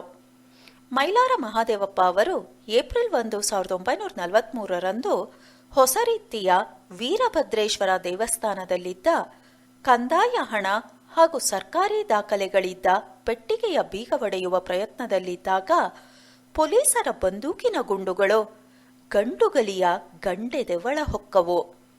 ಗುಂಡಿನ ದಾಳಿಗೆ ರಕ್ತದ ಮಡುವಿನಲ್ಲಿದ್ದ ಮಹಾದೇವಪ್ಪ ಅವರು ಹೇ ಬಾಪು ಎನ್ನುತ್ತಲೇ ತಮ್ಮ ಕಂಗಳಲ್ಲಿ ಸ್ವತಂತ್ರ ಭಾರತದ ಕನಸುಗಳನ್ನು ಜೀವಂತವಿಟ್ಟಿದ್ದರು. ತಾವು ಹುತಾತ್ಮರಾಗುವ ಜೊತೆಗೆ ತಮ್ಮ ಸಂಗಾತಿಗಳಾದ ವೀರಯ್ಯ ಹಿರೇಮಠ ಹಾಗೂ ತಿರಕಪ್ಪ ಮಡಿವಾಳರ ಅವರನ್ನು ಕಳೆದುಕೊಂಡರು. ಸದ್ಯ ಹಾವೇರಿ ಪಟ್ಟಣದ ತೋಟದ ಯಲ್ಲಾಪುರದಲ್ಲಿರುವ ವೀರಸೌಧ ಮೈಲಾರ ಮಹಾದೇವಪ್ಪನವರ ಕುರುಹಾಗಿ ನಮ್ಮ ಸ್ವಾತಂತ್ರ್ಯ ಹೋರಾಟಗಾರರ ಸಾಕ್ಷಿ ಪ್ರಜ್ಞೆಯಂತೆ ಗೋಚರಿಸುತ್ತಿದೆ. ಸಂಗೂರ ಕರಿಯಪ್ಪ. ಸಂಗೂರಿನ ಯರೇಶೀಮಿ ಮನೆತನದ ನೀಲಪ್ಪ ಮತ್ತು ಗಂಗವ್ವ ದಂಪತಿಗಳ 4ನೇ ಮಗ ಸಂಗೂರ ಕರಿಯಪ್ಪ ಜನಿಸಿದ್ದು 1 ನವೆಂಬರ್ 1910ರಲ್ಲಿ.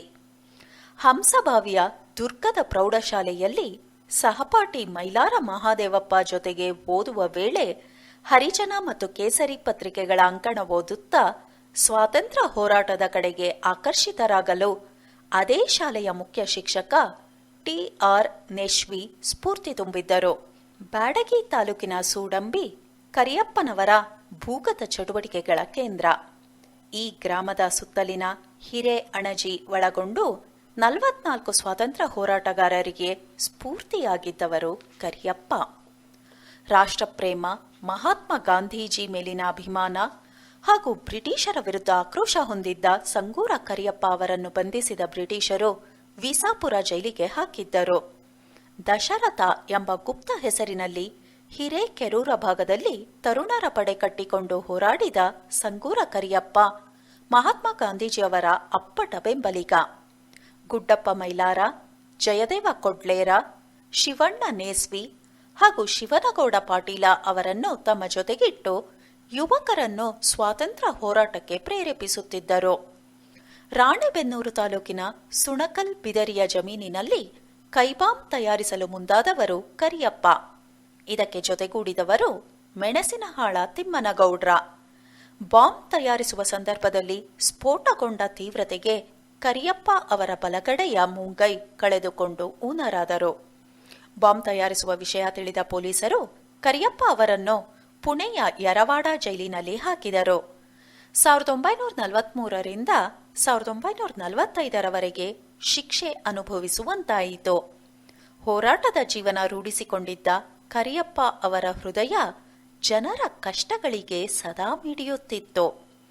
5.5 ದಶಕಗಳ ಕಾಲ ಶೋಷಿತರ, ದಮನಿತರ ಪರ ಸ್ಪಂದಿಸುತ್ತಿದ್ದ ಕರಿಯಪ್ಪನವರ ಹೃದಯ 1981ರ ಜುಲೈ 21ರಂದು ಸ್ತಬ್ಧವಾಯಿತು. ತೀವ್ರ ಹೃದಯಾಘಾತಕ್ಕೆ ಒಳಗಾದ ಕರಿಯಪ್ಪ ಅವರು ಹುಬ್ಬಳ್ಳಿಯ ಕೆಎಂಸಿ ಆಸ್ಪತ್ರೆಯಲ್ಲಿ ಚಿರನಿದ್ರೆಗೆ ಜಾರಿದರು. ಮೆಣಸಿನಹಾಳ ತಿಮ್ಮನಗೌಡ್ರ. ರಾಣೆಬೆನ್ನೂರ ತಾಲೂಕಿನ ಮೆಣಸಿನಹಾಳ ಗ್ರಾಮದ ಹನುಮಗೌಡ ಹಾಗೂ ನೀಲಮ್ಮ ದಂಪತಿಗಳ ಮಗ ತಿಮ್ಮನಗೌಡ್ರ ಜನಿಸಿದ್ದು 8 ಅಕ್ಟೋಬರ್ 1911ರಂದು. ಮಹಾತ್ಮ ಗಾಂಧೀಜಿಯವರ ಮಾಡು ಇಲ್ಲವೇ ಮಡಿ ಕರೆಯನ್ನು ಗಂಭೀರವಾಗಿ ಪರಿಗಣಿಸಿ ಆಗರ್ಭ ಶ್ರೀಮಂತ ಮನೆತನದಿಂದ ಹೊರಬಂದು ಸ್ವಾತಂತ್ರ್ಯ ಹೋರಾಟಕ್ಕೆ ಧುಮುಕಿದವರು. ಕಡೂರಿನ ಚಾವಡಿ ಸುಟ್ಟಿದ್ದಲ್ಲದೆ ಸಂಗೂರ ಕರಿಯಪ್ಪ ಅವರ ಜೊತೆಗೂಡಿ ಬ್ಯಾಡಗಿಯ ರೈಲ್ವೆ ನಿಲ್ದಾಣಕ್ಕೆ ಬೆಂಕಿ ಇಟ್ಟಿದ್ದರು. 35 ಜನರ ಜೊತೆಗೆ ಒಂದೇ ದಿನ 9 ಚಾವಡಿ ಸುಡುವ ಯೋಜನೆ ರೂಪಿಸಿದ್ದರು. 1943ರಲ್ಲಿ ಕುಪ್ಪೇಲೂರ ಗ್ರಾಮದಲ್ಲಿ ಹಪ್ತೆ ಖಜಾನೆ ಲೂಟಿ ಮಾಡಲು ಪೊಲೀಸರನ್ನು ನಿಶಸ್ತ್ರಗೊಳಿಸಿದ್ದ ತಿಮ್ಮನಗೌಡ್ರು ಸುಣಕಲ್ ಬಿದರಿ ಜಮೀನಿನಲ್ಲಿ ಹುಗಿದಿಟ್ಟ ಬಾಂಬು ಅಗೆದು ಹೊರತೆಗೆಯುವಾಗ ಸ್ಫೋಟಗೊಂಡ ಪರಿಣಾಮ ತೀವ್ರವಾಗಿ ಗಾಯಗೊಂಡರು. ರಕ್ತ ಮಡುವಿನಲ್ಲಿ ಬಳಲಿದ್ದ ತಿಮ್ಮನಗೌಡ್ರು ಚಿಕಿತ್ಸೆ ಫಲಕಾರಿಯಾಗದೆ 10 ಫೆಬ್ರವರಿ 1943ರಂದು ಹುತಾತ್ಮರಾದರು. ಕೆಎಫ್ ಪಾಟೀಲ.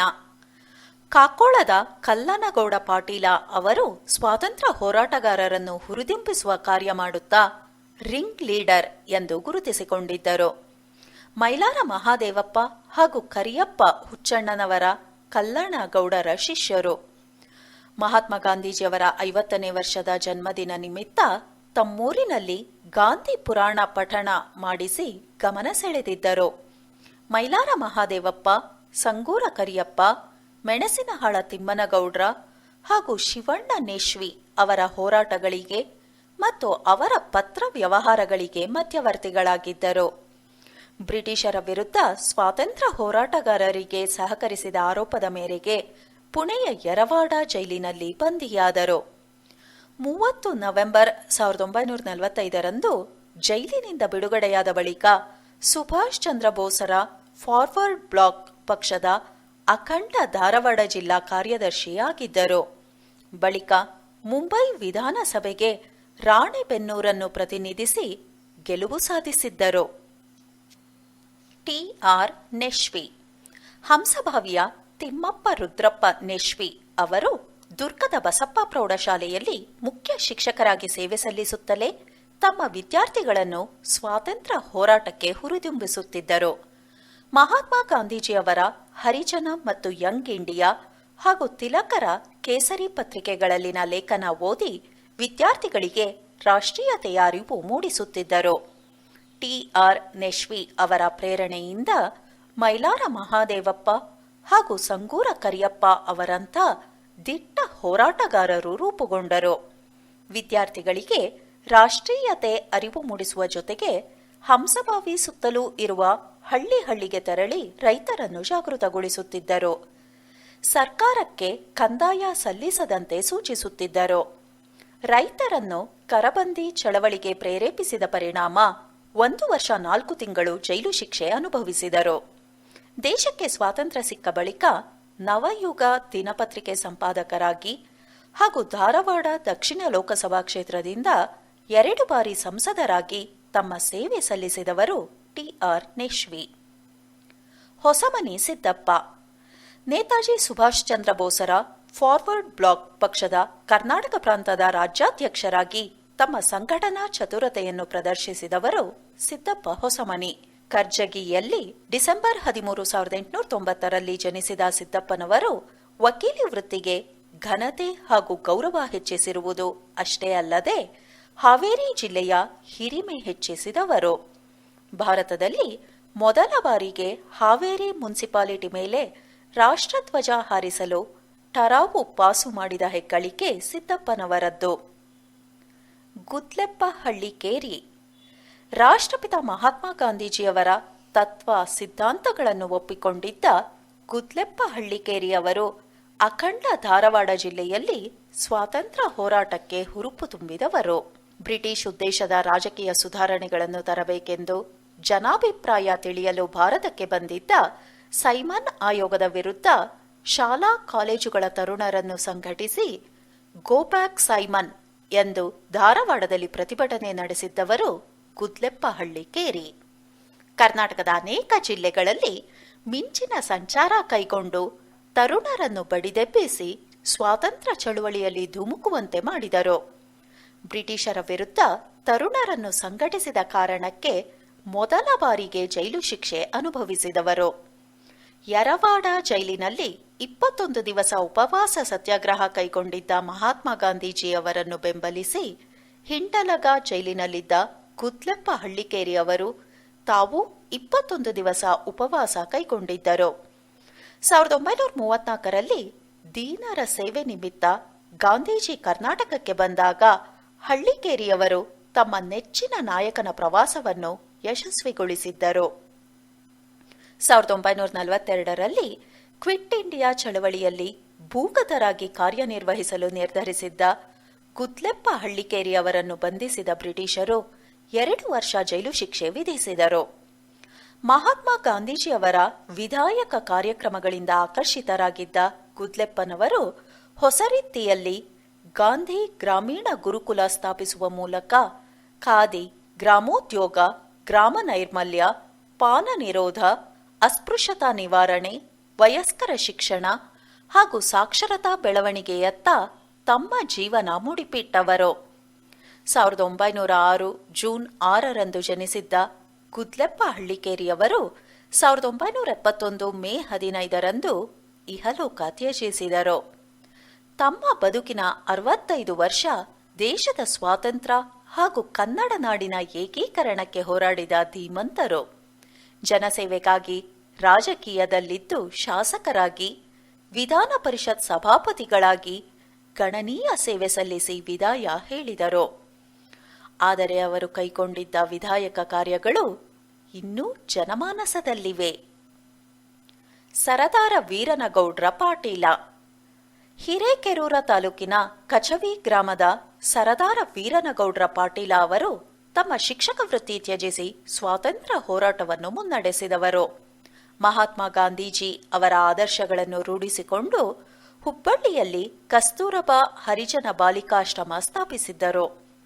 ಮೈಲಾರ ಮಹಾದೇವಪ್ಪ ಹಾಗೂ ಸಂಗೂರ ಕರಿಯಪ್ಪ ಅವರ ಜೊತೆಗೂಡಿ ಜನರನ್ನು ಸ್ವಾತಂತ್ರ್ಯ ಹೋರಾಟಕ್ಕೆ ಹುರಿದುಂಬಿಸುತ್ತಿದ್ದರು. ರಮಾನಂದ ಮನ್ನಂಗಿ. ಮಹಾತ್ಮ ಗಾಂಧೀಜಿ ಹಾಗೂ ಕಸ್ತೂರಬಾ ದಂಪತಿಗಳನ್ನು ಆದರ್ಶವಾಗಿಟ್ಟುಕೊಂಡು ತಮ್ಮ ಜೀವನವನ್ನು ದೇಶಕ್ಕಾಗಿ ಮೀಸಲಿಟ್ಟವರು ಜಂಗಮನಕೊಪ್ಪದ ರಮಾನಂದ ಹಾಗೂ ದೇವಕ್ಕ ಮನ್ನಂಗಿ. ಮೈಲಾರ ಮಹಾದೇವಪ್ಪನವರ ಸಹಚರರಾಗಿ ದೇಶದ ಸ್ವಾತಂತ್ರ್ಯ ಕನಸು ಕಂಡವರು. ರಮಾನಂದರು 2 ವರ್ಷ 4 ತಿಂಗಳು ಹಾಗೂ ದೇವಕ್ಕ ಅವರು 4 ತಿಂಗಳು ಜೈಲು ಶಿಕ್ಷೆ ಅನುಭವಿಸಿದ್ದರು. ನಿಂಗಪ್ಪ ಕೂರಗುಂದ. ಸ್ವಾತಂತ್ರ್ಯ ಹೋರಾಟಕ್ಕೆ ತಮ್ಮ ಜೀವನವನ್ನೇ ಮೂಡಿಪಿಟ್ಟು ಜನಮಾನಸದಲ್ಲಿ ಉಳಿದಿರುವ ಮಹಾನ್ ಚೇತನಗಳ ಪೈಕಿ ಕೋಗನೂರಿನ ನಿಂಗಪ್ಪ ಕೂರಗುಂದ ಕೂಡ ಒಬ್ಬರು. ಹುತಾತ್ಮ ಮೈಲಾರ ಮಹಾದೇವಪ್ಪನವರ ನಂಬಿಕೆಗೆ ಅರ್ಹನಾಗಿ ನಿಷ್ಠೆಯಿಂದ ಮಾಡಿದ ಕಾರ್ಯಗಳು ಅನನ್ಯ. ದೇಶ ಸೇವೆ ಹಾಗೂ ಸಾಮಾಜಿಕ ಕಳಕಳಿಗೆ ಸೀಮಿತವಾಗಿದ್ದ ಈ ಅಪ್ರತಿಮ ಹೋರಾಟಗಾರನ ಬದುಕು ಚಿರಸ್ಮರಣೀಯ. ಮೈಲಾರ ಮಹಾದೇವಪ್ಪನವರು ತಮ್ಮ ಕಾರ್ಯಕರ್ತರಿಗೆ ತಲುಪಿಸಬೇಕಿದ್ದ ಗುಪ್ತ ಮಾಹಿತಿಯನ್ನು ನಿಂಗಪ್ಪ ಕೂರಗುಂದ ಮೂಲಕ ತಲುಪಿಸುತ್ತಿದ್ದರು. ಅಷ್ಟರ ಮಟ್ಟಿಗೆ ಅವರು ನಂಬಿಕಸ್ಥರಾಗಿದ್ದರು. ಶಿಕ್ಕಾವಿಯ ಅನಂತಭಟ್ಟ ಹುರುಳಿಕುಪ್ಪಿ ಹಾಗೂ ರಾಮಚಂದ್ರಪ್ಪ ಅರ್ಕಸಾಲಿ, ಹಂಸಬಾವಿಯ ಶಿವಣ್ಣ ನೆಶ್ವಿ, ಹಾನಗಲ್ಲಿನ ಸಿಂಧೂರ ಸಿದ್ದಪ್ಪ, ನೆಗಳೂರಿನ ಪರಮಣ್ಣ ಹರಕಂಗಿ ಹಾಗೂ ಫಕೀರಪ್ಪ ತಾವರೆ, ಎಣ್ಣೆಕೊಪ್ಪದ ಮಲ್ಲಿಕಾರ್ಜುನ ಗೌಡರು, ಗಾಂಧೀಜಿ ವಡನಾಡಿ ವೀರಪ್ಪನವರು ಪ್ರಾತಸ್ಮರಣೀಯರು. ಈ ಮಹಾನ್ ಚೇತನಗಳ ದೇಶಪ್ರೇಮ, ತ್ಯಾಗ, ಬಲಿದಾನ ಹಾಗೂ ಅವರ ಆದರ್ಶಗಳು ನಮ್ಮ ಪಾಲಿಗಿರುವ ಅಮೂಲ್ಯ ಆಸ್ತಿ. ನಮಗೆ ನೆಮ್ಮದಿ ದಿನಗಳನ್ನು ಕೊಟ್ಟಿರುವ ವೀರ ಕಲಿಗಳು ಭೌತಿಕವಾಗಿ ಕಣ್ಮರೆಯಾದರೂ ದೇಶಪ್ರೇಮಿಗಳ ಹೃದಯದಲ್ಲಿ ಇನ್ನೂ ಜೀವಂತವಾಗಿದ್ದಾರೆ. ಬನ್ನಿ, ಅವರ ಆದರ್ಶಗಳಿಗೆ ತಲೆಬಾಗೋಣ, ಅವರ ಕನಸುಗಳಿಗಾಗಿ ಬಾಳೋಣ. ಲೇಖನ 11. ಪರಿಸರ ಕಾಳಜಿ. ಕರಾವಳಿಯಲ್ಲಿ ಪ್ಲಾಸ್ಟಿಕ್ ಮಾಲಿನ್ಯದ ರೂಪಗಳು. ಲೇಖಕರು ಡಾ ಪ್ರಕಾಶ ಎನ್ ಮೇಸ್ತಾ. ಸದಸ್ಯರು ಕರ್ನಾಟಕ ರಾಜ್ಯ ಜೀವ ವೈವಿಧ್ಯ ಮಂಡಳಿ. ಇವರ ಇಮೇಲ್ ವಿಳಾಸ prakesh@honavar@gmail.com. ಜಾಗತಿಕ ಮಟ್ಟದಲ್ಲಿ ಸಮುದ್ರದಲ್ಲಿ ಸೇರಿರುವ ಮತ್ತು ಸೇರುತ್ತಿರುವ ಪ್ಲಾಸ್ಟಿಕ್ಗಳ ಪರಿಣಾಮಗಳ ಬಗ್ಗೆ ಭಾರೀ ಚರ್ಚೆ ನಡೆಯುತ್ತಿದೆ. ಇಲ್ಲಿ ನಾವು ತಿಳಿಯಬೇಕಾದ ಮಹತ್ವದ ಮೂಲ ವಿಚಾರವೆಂದರೆ ನೀರಿನ ಬಳಕೆ ಕೇವಲ ಮಾನವರಿಗೆ ಮಾತ್ರ ಸೀಮಿತವಲ್ಲ. ನದಿ, ಸಮುದ್ರದಲ್ಲಿ ಜಲಚರಗಳ ಪರಿಸರಗಳು, ಜಲತಳದ ಕೆಸರಿನಲ್ಲಿರುವ ಜೀವ ಸಂಕುಲಗಳ ಪರಿಸರಗಳಿಗೆ, ಪ್ರಾಣಿ ಪಕ್ಷಿಗಳಿಗೂ ನೀರಿನ ಬಳಕೆ ಅವಶ್ಯಕವಾಗಿರುತ್ತದೆ. ಭಾರತೀಯ ಸಂಸ್ಕೃತಿಯಲ್ಲಿ ಜಲಕ್ಕೆ ಭೂತ, ದೈವಿ ಸ್ಥಾನಮಾನ ನೀಡಿ ಪೂಜಿಸುವುದು ಸರ್ವೇ ಸಾಮಾನ್ಯ. ಜಲವನ್ನು ಪೂಜಿಸುವುದು ವಿಶ್ವದ ಎಲ್ಲಾ ಸಂಸ್ಕೃತಿ, ಧರ್ಮದಲ್ಲಿ ಕಂಡುಬರುತ್ತದೆ. ಸೂರ್ಯನ ಸುತ್ತ ಇರುವ ಗ್ರಹಗಳಲ್ಲಿ ಇದುವರೆಗೆ ಭೂಮಿಯಲ್ಲಿ ಮಾತ್ರ ಮಾನವನಿಗೆ ಉಪಯೋಗಕ್ಕೆ ಯೋಗ್ಯವಾದ ಜಲ ಇದೆ. ಭೂಮಿಯ ಹೆಚ್ಚಿನ ಭಾಗ ಜಲಾವೃತವಾಗಿದ್ದು, ಇವುಗಳಲ್ಲಿ ಸಾಗರಗಳ ಪಾಲುದಾರಿಕೆಯೇ ಹೆಚ್ಚಿನದಾಗಿರುತ್ತದೆ. ಮಾನವನಿಗೆ ಉಸಿರಾಡಲು ಬೇಕಾದ ಆಮ್ಲಜನಕವನ್ನು ನೀರಿನ ಪಾಚಿಗಳು ಅಂದರೆ ಫೈಟೋಪ್ಲಾಂಕ್ಟನ್ಗಳು ನೆಲಸಸ್ಯಗಳಿಗಿಂತ ಹೆಚ್ಚಿನ ಪ್ರಮಾಣದಲ್ಲಿ ತಯಾರಿಸುತ್ತವೆ. ಅದು ಪರಿಶುದ್ಧ ಸಮುದ್ರ ಗಾಳಿಯ ಮೂಲಕ ತೀರ ಪ್ರದೇಶಗಳಿಗೆ ತಲುಪುತ್ತದೆ. ನಾವು ಸಪ್ತ ಸಮುದ್ರಗಳೆಂದು ಬೇಲಿ ಇಲ್ಲದ ಗಡಿಗಳಿಂದ ಸಾಗರಗಳನ್ನು ಗುರುತಿಸಿದ್ದೇವೆ. ನೀರು ಅಂದಾಗ ಅದರದೇ ಆದ ಭೌತಿಕ ಗುಣಗಳು ಹೊಂದಿದ್ದು, ತಂಪು, ಶೀತ, ಬಿಸಿನೀರುಗಳು ಒಂದೆಡೆಯಿಂದ ಮತ್ತೊಂದೆಡೆಗೆ ಚಲಿಸಿ ಭೂ ಋತುಗಳಿಗೆ ಕಾರಣವಾದರೆ, ಭೂ ಮೇಲ್ಮೈ ವಾತಾವರಣದ ತಾಪಮಾನಕ್ಕೆ ಸಾಗರಗಳ ಮೇಲ್ಮೈಗಳು ಹೊಂದಿಕೊಳ್ಳಲು ಗಾಳಿ, ಅಲೆ, ಮಳೆಯ ಸೃಷ್ಟಿಗೆ ಕಾರಣವಾಗಿದೆ. ಭೂಮಿ ಮತ್ತು ಚಂದ್ರರ ಸಂಬಂಧಗಳನ್ನು ಸಮುದ್ರ ತನ್ನ ಉಬ್ಬರ ಇಳಿತದ ಮೂಲಕ ವ್ಯಕ್ತಪಡಿಸಿ ಹೆಚ್ಚಿನ ನೆಲ ಜಲಾಚರಗಳ ಉಗಮ ಸ್ಥಾನಕ್ಕೆ ಕಾರಣವಾಗಿದ್ದು, ಭೂಮಿಯ ಹೆಚ್ಚಿನ ಜೀವಿ ಸಂಕುಲಗಳು ಸಮುದ್ರದಲ್ಲಿ ಕಂಡುಬರುತ್ತದೆ. ಸಮುದ್ರವು ಜೀವ ವೈವಿಧ್ಯತೆಯ ಮತ್ತು ಅನ್ವೇಷಣೆಗಳ ಖಜಾನೆಯಾಗಿದ್ದು, ಜಗತ್ತಿನ ಹೆಚ್ಚಿನ ಮಾನವ ಜಾತಿ ಜನಾಂಗಗಳು ಕಡಲ ತೀರದ ಪ್ರದೇಶದಲ್ಲಿ ನೆಲೆಯಾಗಿದೆ. ಸಾಗರಗಳನ್ನು ತತ್ಸಮಾನದ ಕಾಲದ ಆದಾಯದ ಮೂಲವಾಗಿ ನೋಡುವುದಕ್ಕಿಂತ ಭವಿಷ್ಯದ ಕಾಲಮಾನದಲ್ಲೂ ಇದರ ಸದುಪಯೋಗ ಪಡೆಯಲು ಸಂಕಲ್ಪ ಮಾಡುವುದು ಅತಿ ಅವಶ್ಯಕವಾಗಿದೆ. ಸಾಗರಗಳನ್ನು ಕಲುಷಿತಗೊಳಿಸುವ ಮನುಷ್ಯನ ವಿವಿಧ ಕಾರ್ಯಗಳಲ್ಲಿ ಒಂದಾದ ಪ್ಲಾಸ್ಟಿಕ್ ಮಾಲಿನ್ಯವನ್ನು ಮತ್ತು ಸಮುದ್ರದಲ್ಲಿ ಪ್ಲಾಸ್ಟಿಕ್ ವಿಲೇವಾರಿ ತಡೆಯಲು ಗಟ್ಟಿ ನಿರ್ಧಾರಗಳ ಅವಶ್ಯಕತೆ ಇದೆ.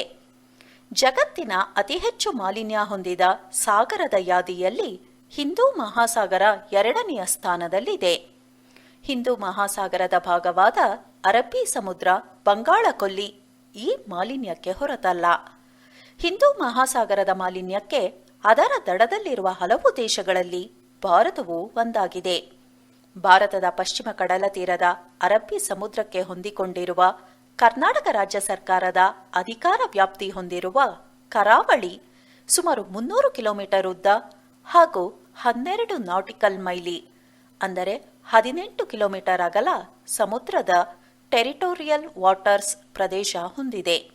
ಇದಲ್ಲದೆ ಕರಾವಳಿ ವಲಯ ನಿಯಂತ್ರಣ ಕಾನೂನಿನ ಅನ್ವಯ 500 ಮೀಟರ್ ಸಮುದ್ರ ಉಬ್ಬರ ರೇಖೆಯಿಂದ 0.5 ಪಿಪಿಟಿ ಉಪ್ಪಿನ ಅಂಶ ಹೊಂದಿರುವ ನದಿ ಮುಖಜ ಹಾಗೂ ಹಿನ್ನೀರಿನ ದಂಡೆಗಳ 50 ಮೀಟರ್ ವ್ಯಾಪ್ತಿ ಪ್ರದೇಶಗಳು ಸರ್ಕಾರದ ವಿಶಿಷ್ಟ ಮೇಲುಸ್ತುವಾರಿಯಲ್ಲಿದೆ.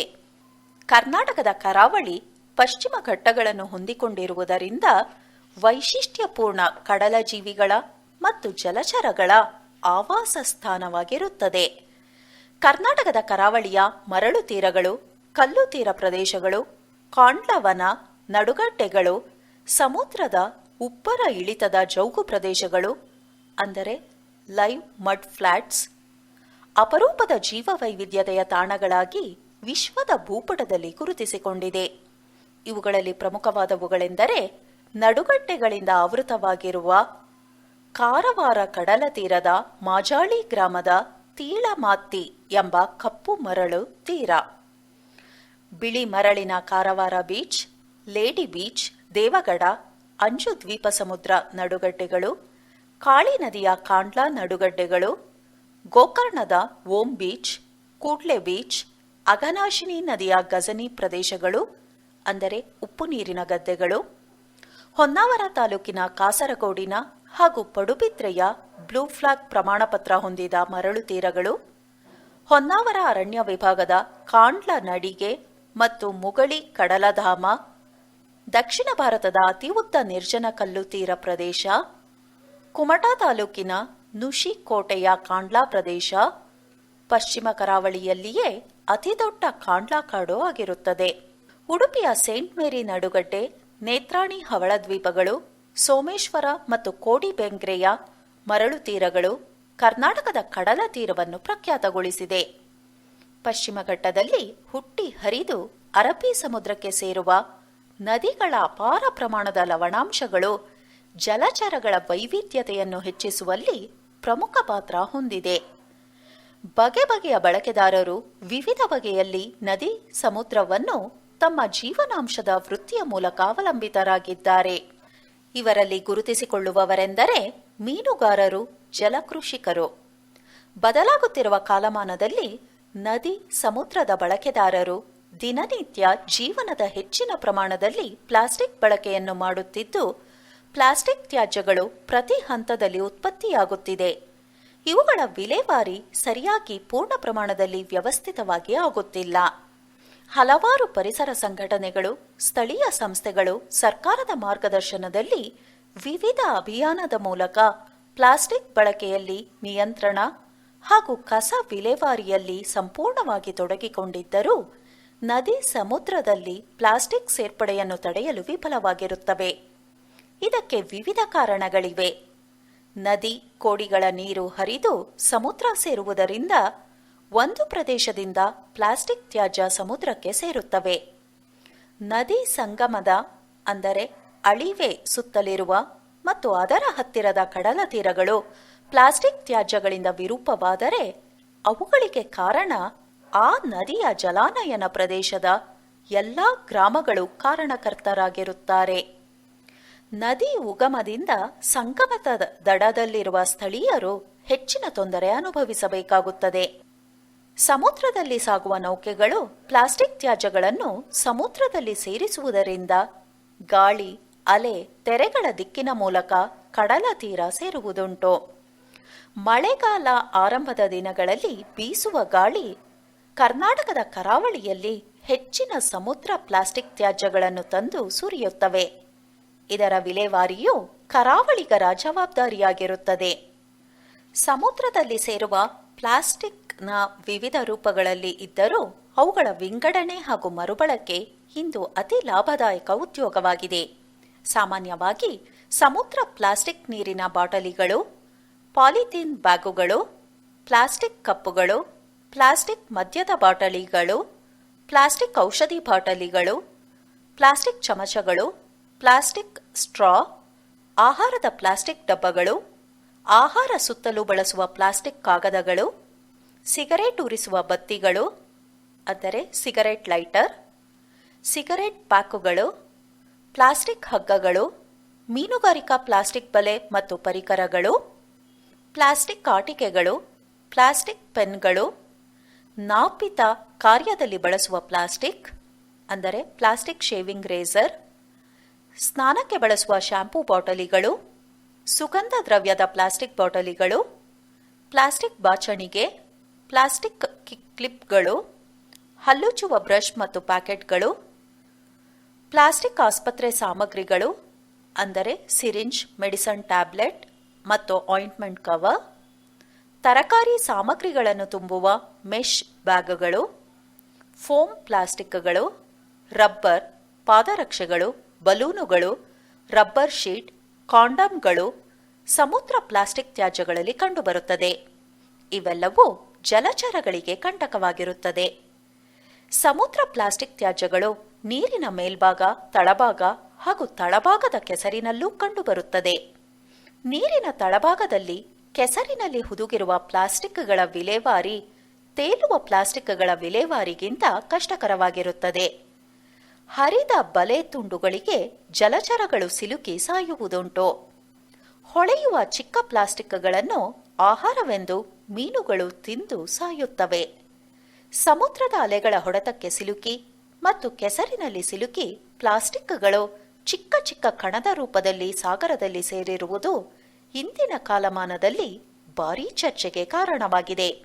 ಇದರ ಹಾವಳಿ ಎಷ್ಟೆಂದರೆ ಕಣ್ಣಿಗೆ ಕಾಣದ ಚಿಕ್ಕ ಚಿಕ್ಕ ಕಣಗಳಾಗಿ ಸಮುದ್ರವನ್ನು ಕಲುಷಿತಗೊಳಿಸಿದೆ. ಇದನ್ನು ಮೈಕ್ರೋಪ್ಲಾಸ್ಟಿಕ್ ಎನ್ನುತ್ತಾರೆ. ಇವು ಜಲಚರಗಳ ಆಹಾರದ ಮೂಲಕ ದೇಹದಲ್ಲಿ ಸೇರಿ ಅದನ್ನು ಜಲಚರ ಆಹಾರ ಸೇವಿಸುವ ಮನುಷ್ಯನ ದೇಹದಲ್ಲಿ ಸೇರುತ್ತಿದೆ. ಪ್ಲಾಸ್ಟಿಕ್ ಸೇವನೆಯಿಂದ ಅನೇಕ ಮಾರಣಾಂತಿಕ ಕಾಯಿಲೆಗಳು ಹುಟ್ಟಿಕೊಂಡಿದೆ. ಇವು ಕೇವಲ ಮೀನುಗಳ ಮೂಲಕವಲ್ಲದೆ ಸಮುದ್ರ ಜೀವಿಗಳನ್ನು ಭಕ್ಷಿಸುವ ಪ್ರಾಣಿ ಪಕ್ಷಿಗಳು ಅಪಾಯದ ಮಟ್ಟದಲ್ಲಿದೆ. ಮನುಷ್ಯ ಮಾಡಿರುವ ಬೇಜವಾಬ್ದಾರಿಯುತ ಕಾರ್ಯದಿಂದ ಇತರ ಜೀವಿಗಳು ಸಂಕಷ್ಟದಲ್ಲಿ ಸಿಲುಕಿದೆ. ನಾವೇ ಮಾಡಿರುವ ಪ್ಲಾಸ್ಟಿಕ್ ಮಾಲಿನ್ಯವು ವಿವಿಧ ರೂಪದಲ್ಲಿ ಪುನಃ ನಮ್ಮ ಆಹಾರ ರೂಪದಲ್ಲಿ ದೇಹ ಸೇರುತ್ತಿದೆ. ಪಶುಸಂಗೋಪನೆಯಲ್ಲಿ ಬಳಸುವ ಪೌಲ್ಟ್ರಿ ಫೀಡ್ಗಳ ಉತ್ಪಾದನೆಗೆ ಹೆಚ್ಚಿನ ಪ್ರಮಾಣದಲ್ಲಿ ಸೆಲ್ ಮತ್ತು ಫೀಸ್ ಮೀಲ್ಗಳನ್ನು ಬಳಸುವುದರಿಂದ ಕೋಳಿ, ಹಂದಿಗಳ ಮಾಂಸ ಸೇವನೆಯಿಂದ ಮಾನವನ ದೇಹದಲ್ಲಿ ಸೇರುವುದುಂಟು. ಇದನ್ನು ಬಯೋ ಎಕೋಮಲೇಸ್ನಾ ಹಾಗೂ ಮ್ಯಾಗ್ನಿಫಿಕೇಶನ್ ಎನ್ನುತ್ತಾರೆ. ಇಂತಹ ಮೈಕ್ರೋಪ್ಲಾಸ್ಟಿಕ್ ಹೊಂದಿರುವ ನೀರನ್ನು ಕೃಷಿ, ತೋಟಗಾರಿಕೆ, ಹೈನುಗಾರಿಕೆಗೆ ಬಳಸಿದ್ದಲ್ಲಿ ಸೊಪ್ಪು, ತರಕಾರಿ, ಹಾಲು, ಹಣ್ಣುಗಳ ಮೂಲಕ ಮಾನವನ ದೇಹದಲ್ಲಿ ಸೇರುವುದರಲ್ಲಿ ಸಂದೇಹವಿಲ್ಲ. ವಿಂಗಡಣೆಯಾದ ಪ್ಲಾಸ್ಟಿಕ್ ಕಣಗಳು ಇತರ ಜಲಧಾತುಗಳೊಂದಿಗೆ ಬೆಸೆದು ನೀರಿನಲ್ಲಿ ಸೇರುವುದಲ್ಲದೆ ಒಂದು ಪ್ರದೇಶದಿಂದ ಇನ್ನೊಂದು ಪ್ರದೇಶ ಅಥವಾ ಪರಿಸರದಲ್ಲಿ ಸಂಚಾರವಾಗುತ್ತದೆ. ಈ ಪ್ರಕ್ರಿಯೆಯನ್ನು ಅಗ್ರಿಗೇಷನ್, ಸೆಟಲ್ಮೆಂಟ್ ಮತ್ತು ಟ್ರಾನ್ಸ್ಪೋರ್ಟ್ ಎನ್ನುತ್ತಾರೆ. ಕಾರಣ ಪ್ಲಾಸ್ಟಿಕ್ ತ್ಯಾಜ್ಯಗಳ ಸಂಗ್ರಹಣೆ ಮತ್ತು ವಿಲೇವಾರಿಯಲ್ಲಿ ಮನುಷ್ಯ ಬಹಳಷ್ಟು ಎಚ್ಚರಿಕೆಯಿಂದ ಇರಬೇಕಾಗಿದೆ. ಹೆಚ್ಚಿನ ಜನಸಾಂದ್ರತೆಯಲ್ಲಿ ಗುರುತಿಸಿಕೊಂಡಿರುವ ಹಿಂದೂ ಮಹಾಸಾಗರದ ದಡದಲ್ಲಿರುವ ನಗರಗಳು, ಪಟ್ಟಣಗಳನ್ನು ಹೊಂದಿರುವ ಭಾರತದಂತಹ ದೇಶಗಳು ಭವಿಷ್ಯದ ನಾಗರಿಕರು ಸಮುದ್ರ ಪ್ಲಾಸ್ಟಿಕ್ ಮಾಲಿನ್ಯದಲ್ಲಿ ತೊಂದರೆಗೀಡಾಗುವುದನ್ನು ತಪ್ಪಿಸಲು ಅನೇಕ ಕಾರ್ಯಕ್ರಮಗಳನ್ನು ಕಾನೂನು ಹಾಗೂ ನಿಯಮಗಳ ಮೂಲಕ ತಂದಿರುತ್ತವೆ. ಕಳೆದ ದಶಕಗಳಿಂದ ಭಾರತ ಸರ್ಕಾರವು ಪ್ಲಾಸ್ಟಿಕ್ ಹಾಗೂ ತ್ಯಾಜ್ಯ ವಿಲೇವಾರಿಯ ಬಗ್ಗೆ ಮಹತ್ವದ ನಿರ್ಣಯಗಳನ್ನು ತೆಗೆದುಕೊಂಡಿರುತ್ತದೆ.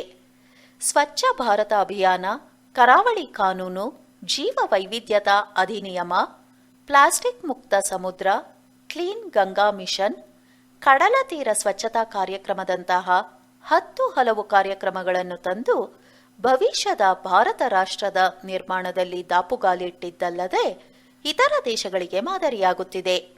ಕರ್ನಾಟಕ ಸರ್ಕಾರ ಪ್ರತಿ ಗ್ರಾಮ ಪಂಚಾಯತ್ ಮಟ್ಟದಲ್ಲಿ ತ್ಯಾಜ್ಯ ವಿಲೇವಾರಿ ಘಟಕಗಳನ್ನು ನಿರ್ಮಿಸುತ್ತಿದೆ. ಮನೆ ಮನೆಯಿಂದ ಘನ ಹಾಗೂ ಪ್ಲಾಸ್ಟಿಕ್ ತ್ಯಾಜ್ಯಗಳನ್ನು ಸಂಗ್ರಹಿಸುತ್ತಿದೆ. ಅನೇಕ ಸರಕಾರೇತರ ಸಂಘ ಸಂಸ್ಥೆಗಳು ಸ್ವಚ್ಛತಾ ಅಭಿಯಾನಗಳಿಗೆ ಕೈಜೋಡಿಸಿದೆ. ಆದರೂ ಸರ್ವ ನಾಗರಿಕರು ಜವಾಬ್ದಾರಿಯುತ ಬಳಕೆಯ ಮತ್ತು ತ್ಯಾಜ್ಯ ವಿಲೇವಾರಿಯ ದೃಢ ಸಂಕಲ್ಪದ ಅವಶ್ಯಕತೆ. ಸಾಗರದ ಪ್ಲಾಸ್ಟಿಕ್ ಮಾಲಿನ್ಯವನ್ನು ತಡೆಯಲು ಕರಾವಳಿಗರು ಕೈಜೋಡಿಸಬೇಕಾಗಿದೆ. ಹೊನ್ನಾವರದ ಕಾಸರಗೋಡಿನ ಮತ್ತು ಕುಂದಾಪುರದ ಕೋಡಿಯ ಮೀನುಗಾರರು ಕಡಲ ತೀರ ಸ್ವಚ್ಛತೆಯಲ್ಲಿ ಸ್ವಯಂ ಪ್ರೇರಿತರಾಗಿ ತಮ್ಮ ತಮ್ಮ ಪ್ರದೇಶದ ಕಡಲ ತೀರ ಪ್ರದೇಶ ಸ್ವಚ್ಛತೆಯ ಬಗ್ಗೆ ಕಾರ್ಯಕ್ರಮ ಕೈಗೊಂಡಿದ್ದರು. ಇವರ ಸ್ವಚ್ಛ ಕಡಲ ತೀರಕ್ಕೆ ಕಡಲಾಮೆಗಳು ಮೊಟ್ಟೆ ಇಟ್ಟು ಪ್ರಶಂಸೆಗೆ ಅಭಿನಂದನೆ ಮಾಡಿದ್ದು ಒಂದು ಉದಾಹರಣೆ. ಕಡಲ ತೀರ, ನದಿ, ಅಳಿವೆ ದಡಗಳ ಸ್ವಚ್ಛತಾ ಕಾರ್ಯಕ್ರಮಗಳು ಸ್ವಚ್ಛತಾ ದಿನಗಳಿಗೆ ಸೀಮಿತವಾಗದೆ ನಿತ್ಯ ನಿರಂತರವಾಗಬೇಕು. ಕರಾವಳಿಯ ಶಾಲಾ ಕಾಲೇಜಿನಲ್ಲಿ ಸಾಮಾಜಿಕ ಕಾರ್ಯಕ್ರಮಗಳಲ್ಲಿ ಚಟುವಟಿಕೆಯ ರೂಪದಲ್ಲಿ ಹೊರಹೊಮ್ಮಬೇಕು. ಲೇಖನ 12. ಸ್ವಾತಂತ್ರ್ಯದ ಅಮೃತ ಮಹೋತ್ಸವ. ಸಾರಸ್ವತ ಸ್ವಾಭಿಮಾನ. ಸ್ವಾತಂತ್ರ್ಯ ಹೋರಾಟ ಮತ್ತು ಕನ್ನಡ ಕಾವ್ಯ ಸಾಹಿತ್ಯ. ಲೇಖಕರು doctor Rajashekhara Jamadandi, senior fellow, Kannada ಶಾಸ್ತ್ರೀಯ ಅತ್ಯುನ್ನತ ಅಧ್ಯಯನ ಕೇಂದ್ರ, ಮಾನಸ ಗಂಗೋತ್ರಿ, ಗಾಂಧಿ ಭವನ ಹತ್ತಿರ, ಮೈಸೂರು 570006. ಸುಮಾರು 1857ರಿಂದ 1947ರವರೆಗೆ ಭಾರತದಲ್ಲಿ ಬ್ರಿಟಿಷ್ ಸಾಮ್ರಾಜ್ಯದ ವಿರುದ್ಧ ಹೋರಾಟ ಮಾಡಿ ಸ್ವಾತಂತ್ರ್ಯ ಪಡೆಯುವಲ್ಲಿ ಭಾರತೀಯರು ನಡೆಸಿದ 10 ಹಲವು ಹೋರಾಟಗಳಲ್ಲಿ ಕನ್ನಡ ಸಾಹಿತಿಗಳ ಪಾಲು ಸಾಕಷ್ಟಿದೆ. ಈ ಸಂದರ್ಭದಲ್ಲಿ ಭಾರತದಾದ್ಯಂತ ನಡೆದ ದಂಗೆಗಳು, ಹೋರಾಟಗಳು ಮತ್ತು ಪ್ರಾಣಾಹುತಿಗಳಿಗೆ ಲೆಕ್ಕವೇ ಇಲ್ಲ. ದಾಸ್ಯ ಯಾರಿಗೂ ಸಲ್ಲದು. ಸ್ವಾತಂತ್ರ್ಯ ಪ್ರತಿಯೊಬ್ಬನ ಹಕ್ಕು. ಅದನ್ನು ಕಸಿದುಕೊಳ್ಳಲಾರರು. ಬ್ರಿಟಿಷರ ಬಂಧನದಲ್ಲಿ ಸಿಲುಕಿದ ಭಾರತವನ್ನು ಬಿಡಿಸಲು ಭಾರತೀಯರೆಲ್ಲರೂ ಒಂದಾಗಿ ದುಡಿಯಬೇಕೆನ್ನುವ ಅಂದಿನ ಪ್ರತಿಯೊಬ್ಬರ ಧೋರಣೆಯಾಗಿತ್ತು. ಅದರಲ್ಲೂ ಕನ್ನಡ ಕವಿಗಳೂ ಸಹ ತಮ್ಮ ಸಾಹಿತ್ಯ ರಚನೆಯಲ್ಲಿ ಪ್ರಚೋದನಾತ್ಮಕವಾಗಿಯೇ ಬರೆದರು. ಸ್ವಾತಂತ್ರ್ಯ ಚಳವಳಿ ಎಂದು ಹೇಳುವಾಗ ಈ ಚಳುವಳಿ ಎಂದರೇನು ಎಂಬುದು ಮೊದಲು ಅರಿಯಬೇಕಿದೆ. ಹೋರಾಟದ ಮೊದಲ ಹೆಜ್ಜೆಯೇ ಚಳುವಳಿ. ಹೋರಾಟದ ಹಿಂದೆ ಪ್ರತಿಭಟನೆಯ ವಾಸನೆ ಇರುತ್ತದೆ. ಪ್ರತಿಭಟನೆ ಎಂದರೆ ವ್ಯಕ್ತಿ ಮತ್ತು ಸಮಾಜದಲ್ಲಾಗುವ ವ್ಯತ್ಯಾಸಗಳನ್ನು ಪ್ರತಿರೋಧಿಸುವುದು, ಅಸಹನೆ, ಆಕ್ರೋಶವನ್ನು ವ್ಯಕ್ತಪಡಿಸುವುದು. ವ್ಯವಸ್ಥೆಯಲ್ಲಿನ ಅಸಮಾನತೆ, ಶೋಷಣೆ, ಗುಲಾಮಗಿರಿ, ತಾರತಮ್ಯ ಹಾಗೂ ಅನ್ಯಾಯಗಳು ನಡೆಯುತ್ತಿದ್ದರೆ ಅವುಗಳ ವಿರುದ್ಧ ಹೋರಾಟ, ಚಳವಳಿಗಳು ನಡೆಯುವುದು ಸಾಮಾನ್ಯ. ಸಮಾಜದಲ್ಲಿ ಎಲ್ಲಿಯವರೆಗೆ ಅಸಮಾನತೆ, ಅಸ್ವಾತಂತ್ರ್ಯ, ಅನ್ಯಾಯಗಳಿರುತ್ತವೆಯೋ ಅಲ್ಲಿಯವರೆಗೆ ಚಳುವಳಿಗಳು ನಡೆಯುತ್ತಿರುತ್ತವೆ. ಈ ಹಿನ್ನೆಲೆಯಲ್ಲಿ ಬ್ರಿಟಿಷರು ಭಾರತೀಯರನ್ನು ತುಂಬಾ ಹೀನಾಯವಾಗಿ ನಡೆಸಿಕೊಳ್ಳುತ್ತಿದ್ದರು. ಯಾವುದಕ್ಕೂ ಸ್ವತಂತ್ರವಾದ ತೀರ್ಮಾನ, ಕೆಲಸ ಕಾರ್ಯಗಳಲ್ಲಿ ಆದ್ಯತೆ ಇಲ್ಲದಿರುವುದು, ವೈಚಾರಿಕತೆಗೆ ವಿರಾಮ, ಯಾವ ಚಿಂತನಪರ ಆಲೋಚನೆಗಳಿಗೆ ಪ್ರೋತ್ಸಾಹ ನೀಡದಿರುವುದು, ಒಟ್ಟಾರೆ ಸ್ವತಂತ್ರವಾಗಿ ಬದುಕುವ ಹಕ್ಕುಗಳನ್ನು ಕಿತ್ತುಕೊಂಡಿದ್ದರು. ಇದರಿಂದ ಬೇಸತ್ತ ಬುದ್ಧಿಜೀವಿಗಳು, ವಿದ್ವಾಂಸರು ಹೋರಾಟಗಾರರು ಬ್ರಿಟಿಷರ ವಿರುದ್ಧ ಶಸ್ತ್ರಾಸ್ತ್ರ ಪೂರಕವಾಗಿ ಹೋರಾಟಕ್ಕಿಳಿದರೆ ಸಾಹಿತಿಗಳು ಲೇಖನಿಯನ್ನು ಝಳಪಿಸಿದರು. ಅದರಲ್ಲಿ ಕರ್ನಾಟಕದ ಕನ್ನಡ ಸಾಹಿತಿಗಳು ತಮ್ಮ ಶಕ್ತಿಯುತ ಕ್ರಾಂತಿಕಾರಿ ಬರವಣಿಗೆಯ ಮೂಲಕ ಸಾಮಾನ್ಯ ಜನರನ್ನು ಎಚ್ಚರಿಸಿದರು. ರಾಷ್ಟ್ರಮಟ್ಟದಲ್ಲಿ ಸ್ವರಾಜ್ಯ ನನ್ನ ಜನ್ಮಸಿದ್ಧ ಹಕ್ಕು ಎಂಬುದು ಗಾಯತ್ರಿ ಮಂತ್ರವಾದರೆ, ವಂದೇ ಮಾತರಂ ಎಂಬುದು ಪಂಚಾಕ್ಷರಿ ಮಂತ್ರವಾಯಿತು. ಮುಖ್ಯವಾಗಿ ಗಾಂಧಿಯವರ ದಂಡಯಾತ್ರೆಯಲ್ಲಿ ಪಾಲ್ಗೊಂಡಿದ್ದ ಬ್ಯಾಡಗಿ ತಾಲೂಕಿನ ಮೈಲಾರ ಮಹಾದೇವ ಬ್ರಿಟಿಷರ ವಿರುದ್ಧ ಉಗ್ರ ಹೋರಾಟ ನಡೆಸಿದಾತ. ಮೂಲತಃ ರೈತನಾದ ಈತ ಬ್ರಿಟಿಷರನ್ನು ಇಂಡಿಯಾದಿಂದ ಓಡಿಸಬೇಕೆಂಬ ಕೆಚ್ಚೆದೆಯ ಕಲಿ, ಅವನ ಬಗೆಗಿನ ಲಾವಣಿಯೊಂದು ಮತ್ತು ಅವನ ಹೋರಾಟದ ಶ್ರೀಮಂತಿಕೆಯನ್ನು ಜನಪದ ಸಾಹಿತ್ಯದ ಲಾವಣಿ ಪ್ರಕಾರದಲ್ಲಿ ಧ್ವನಿಸಿರುವುದು ಹೀಗೆ. ಶಾಂತನ ಕಳಕೊಂಡ ಕಾಮಿನಿಯಂತೆ ಭಾರತ ಹಾಕ್ಯಾದ ಕಣ್ಣೀರ, ಕರುನಾಡ ಕರವೀರ ಕೇಸರಿ ನೆನಪಿರಲೆನುತ ನಿರಂತರ, ಶಾಂತಿ ಸಮರದ ಗುಂಡೇಟಿನೊಳು ಮಡಿದ ಮೈಲಾರ ಮಹಾದೇವ. ಇದೇ ರೀತಿ ಶಿವಮೊಗ್ಗ ಜಿಲ್ಲೆ ಈಸೂರಿನಲ್ಲಿ ನಡೆದ ಸ್ವಾತಂತ್ರ್ಯ ಹೋರಾಟದಲ್ಲಿ ಏಸೂರು ಕೊಟ್ಟರೂ ಈಸೂರು ಕೊಡೆವು ಎಂಬ ಕರ ನಿರಾಕರಣೆ ಚಳವಳಿ ತುಂಬಾ ಮಹತ್ವದ್ದಾಗಿದೆ. 1942ರ ಈ ಹೋರಾಟ ಭೂಗತ ಮಾದರಿಗೆ ತಿರುಗಿ ಬ್ರಿಟಿಷರ ಸೈನ್ಯ ಬಳಗ ಬಳಸಿ ಇದನ್ನು ಬಟ್ಟ ಹಾಕಿದರು. ಆಗ 5 ಮಂದಿ ರೈತರಿಗೆ ಗಲ್ಲು ಶಿಕ್ಷೆಯಾಯಿತು. ಈ ಈಸೂರು ಹೋರಾಟವನ್ನು ಲಾವಣಿಯಲ್ಲಿ ಹಿಡಿದಿಡಲಾಗಿದೆ. ಎಲುಬುಗಳ ತೊಲೆಗಳಲ್ಲಿ ಮಾಂಸದ ಮಣ್ಣಿನಲಿ, ನೆತ್ತರಿನ ನೀರಿನಲಿ, ಬೇನೆ ಬಿಸುಸೂಲಿನಲಿ, ಬಿಡುಗಡೆಯ ಸಿರುಗುಡಿಯ ಮಸಣದಲ್ಲಿ ಕಟ್ಟು ಈಸೂರ ವೀರ. ಹೀಗೆ ಕವಿ ದೊಡ್ಡರಂಗೇಗೌಡರು ಬರೆದ ಸ್ವಾತಂತ್ರ್ಯ ಸಮರದಲ್ಲಿ ಈಸೂರ ವೀರರು ಎಂಬ ಕಥನ ಗೀತೆ ಸ್ವಾತಂತ್ರ್ಯ ಹೋರಾಟದ ಚರಿತ್ರೆಯನ್ನು ಕಾವ್ಯ ರೂಪದಲ್ಲಿ ದಾಖಲಿಸಿದೆ. ಕನ್ನಡ ಸಾಹಿತ್ಯಕ್ಕೆ ಸಾವಿರಾರು ವರ್ಷಗಳ ಇತಿಹಾಸವಿದ್ದರೂ ಅದು ಕಾಲಕಾಲಕ್ಕೆ ತನ್ನ ಗತಿಯನ್ನು ಸೂಕ್ತ ಸಂದರ್ಭದಲ್ಲಿ ಬದಲಾವಣೆ ಮಾಡಿಕೊಳ್ಳುತ್ತಾ ಬಂದಿದೆ. ಅದು ನಿಂತ ನೀರಾಗದೆ ಸದಾ ಹರಿಯುವ ಜೀವನದಿಯಾಗಿದೆ. ಆಯಾ ಕಾಲದ ಮತ, ಧರ್ಮ, ರಾಜರ ಆಳ್ವಿಕೆ, ಹೋರಾಟ ಮತ್ತು ಪರಿಸರದ ಒತ್ತಡಕ್ಕನುಗುಣವಾಗಿ ತನ್ನ ಸ್ಥಿತಿಗತಿಯ ಹಿನ್ನೆಲೆಯಲ್ಲಿ ಎಚ್ಚರಿಕೆಯಿಂದ ಹೆಜ್ಜೆಗಳನ್ನು ಇಡುತ್ತಾ ಬಂದಿದೆ. ಆಧುನಿಕತೆಯ ಸಂದರ್ಭದಲ್ಲಿ, ಅದರಲ್ಲೂ ಬ್ರಿಟಿಷರ ಆಳ್ವಿಕೆಯ ಸಮಯದಲ್ಲಿ ಪೂರಕವಾಗಿ ಬಂದ ಕನ್ನಡ ಸಾಹಿತ್ಯವು ಸ್ವಾತಂತ್ರ್ಯ ಪಡೆಯುವ ವ್ಯವಸ್ಥೆಗೆ ಪ್ರಚೋದಾತ್ಮಕವಾಗಿತ್ತು. ಅಲ್ಲದೆ ಗಾಂಧೀಜಿ ಮತ್ತು ಇತರೆ ಹೋರಾಟಗಾರರ ಸ್ವಾತಂತ್ರ್ಯ ಚಳವಳಿಗಾಗಿ ಕರೆಕೊಟ್ಟ ಮಾತುಗಳೂ ಸಹ ಅನೇಕ ಕನ್ನಡ ಸಾಹಿತಿಗಳನ್ನು ಬಡಿದೆಚ್ಚರಿಸಿದವು. ಆಗ ಅವರುಗಳಿಂದ ಮೂಡಿಬಂದ ಚಳವಳಿಯ ಪ್ರೇರಣೆಯ ಕನ್ನಡ ಭಾಷೆ ಮತ್ತು ಸಾಹಿತ್ಯ ಸಾಮಾನ್ಯರಿಗೆ ತಲುಪಲು ಕಾರಣವಾಯಿತು. ಹೀಗೆ ಮೂಡಿಬಂದ ಸ್ವಾತಂತ್ರ್ಯ ಚಳವಳಿಗೆ ಸಂಬಂಧಪಟ್ಟ ಕೆಲ ಕವಿಗಳ ಸಾಹಿತ್ಯಾವಲೋಕನವನ್ನು ಇಲ್ಲಿ ಸಂಕ್ಷಿಪ್ತವಾಗಿ ಗಮನಿಸಲಾಗಿದೆ. ಕನ್ನಡ ಕಾವ್ಯ 40-50 ವರ್ಷಗಳ ಹರವಿನ 3 ಘಟ್ಟಗಳಲ್ಲಿ 1920ರಿಂದ 1940ರವರೆಗೆ ನವೋದಯ, 1940ರಿಂದ ಪ್ರಗತಿಶೀಲ, 1950ರಲ್ಲಿ ನವ್ಯಕಾಲ, ಆನಂತರ ದಲಿತ ಬಂಡಾಯ ಎನ್ನಬಹುದು. ಸ್ವಾತಂತ್ರ್ಯ ಪೂರ್ವದ ಕಾವ್ಯ ಅತಿ ಊರ್ಜಿತ ಕಾಲವಾಗಿ ನವೋದಯ ಕಂಡುಬರುತ್ತದೆ. ಇದೇ ಕಾಲ ಭಾರತೀಯ ರಾಷ್ಟ್ರೀಯತೆಯ ಜಾಗೃತಿ ಮತ್ತು ಸ್ವಾತಂತ್ರ್ಯ ಚಳವಳಿಗೆ ಗಾಂಧಿ ಯುಗದಲ್ಲಿ ಭಾರತೀಯತ್ವವು ಅತ್ತ ಪಾಶ್ಚಾತ್ಯ ರೊಮ್ಯಾಂಟಿಕ್ ಸಂಪ್ರದಾಯದಿಂದ ಅದನ್ನು ಹೇಗೆ ಪ್ರತ್ಯೇಕಿಸಿತೋ ಹಾಗೆಯೇ ಸಮಕಾಲೀನ ಸ್ವಾತಂತ್ರ್ಯ ಆಂದೋಲನಗಳ ಉನ್ಮತ್ತ ಆವರಣದಲ್ಲಿಯೂ ಅದನ್ನು ತುಸು ಬೇರೆಯಾಗಿಯೇ ಇಟ್ಟಿತ್ತು. ಗಾಂಧೀಜಿ, ಕಸ್ತೂರಬಾ, ಜವಾಹರ್ಲಾಲ್, ನೇತಾಜಿ ಮುಂತಾದ ರಾಷ್ಟ್ರ ಪುರುಷರನ್ನು ಕುರಿತು ಅನೇಕ ಕವಿಗಳು ಬರೆದಿದ್ದುಂಟು. ಕನ್ನಡ ಸಾಹಿತ್ಯದಲ್ಲಿ ಸ್ವಾತಂತ್ರ್ಯದ ಚಳವಳಿ ಕುರಿತಾಗಿ ಅನಾವರಣಗೊಳಿಸುವ ಕಾವ್ಯವನ್ನು ನವೋದಯ ಪೂರ್ವ ಹಾಗೂ ನವೋದಯದಲ್ಲಿ ಕಾಣಬಹುದು. ಅಂದರೆ ಆ ಕಾಲದ ಸಾಹಿತ್ಯವೆಂದರೆ ಪಾಶ್ಚಿಮಾತ್ಯದ ಅನುಕರಣೆಯೊಂದಿಗೆ ರಾಷ್ಟ್ರೀಯತೆಯ ಭಾವನೆ, ಅಥವಾ ಸ್ವಾತಂತ್ರ್ಯ ಭಾರತ ಚಳುವಳಿಯನ್ನು ಪ್ರತಿಬಿಂಬಿಸುವ ಸಂದರ್ಭ. ಭಾರತೀಯ ಸ್ವಾತಂತ್ರ್ಯದ ಕಳಕಳಿ ಮತ್ತು ಸ್ವಾತಂತ್ರ್ಯೋತ್ತರ ಭಾರತದ ರಾಜಕೀಯ ಸಾಮಾಜಿಕ ಭ್ರಷ್ಟಾಚಾರಗಳನ್ನು ಬಯಲಿಗೆಳೆಯುವ ವಸ್ತು ವಿಷಯದ ಕವಿತೆಗಳು ನೂರಾರು ಪ್ರಕಟಗೊಂಡವು. ಆ ಕಾಲದ ಸಾಹಿತಿಗಳ ಕೆಲವು ರಚನೆಗಳಲ್ಲಿ ಸಫಲತೆ, ಜಾಗೃತಿ ಇಲ್ಲವೇ ಕೆರಳಿಸುವುದೇ ಆಗಿತ್ತು. ಸಾಹಿತ್ಯ ಲಕ್ಷಣ ವಿಚಾರದಲ್ಲಿ ಕೆರಳಿಸುವುದೊಂದೇ ಒಳ್ಳೆಯ ಸಾಹಿತ್ಯದ ಲಕ್ಷಣವಾಗಿರದಿದ್ದರೂ, ಒಂದು ಒಳ್ಳೆಯ ಕೆಲಸ ಮಾಡಿದ ಸಾಮಾನ್ಯ ಲಕ್ಷಣವು ವಿಲಕ್ಷಣ ಕೆಲಸ ಮಾಡಿದ್ದು ಸುಳ್ಳಲ್ಲ. ತಮ್ಮನ್ನು ಯಾರೋ ಅನ್ಯರು ಬ್ರಿಟಿಷರು ತುಳಿಯುತ್ತಿದ್ದಾರೆ, ಅವರಿಂದ ಬಿಡುಗಡೆ ಹೊಂದಬೇಕೆಂಬ ಧ್ವನಿ ಸಿಂಹಧ್ವನಿಯಾಯಿತು.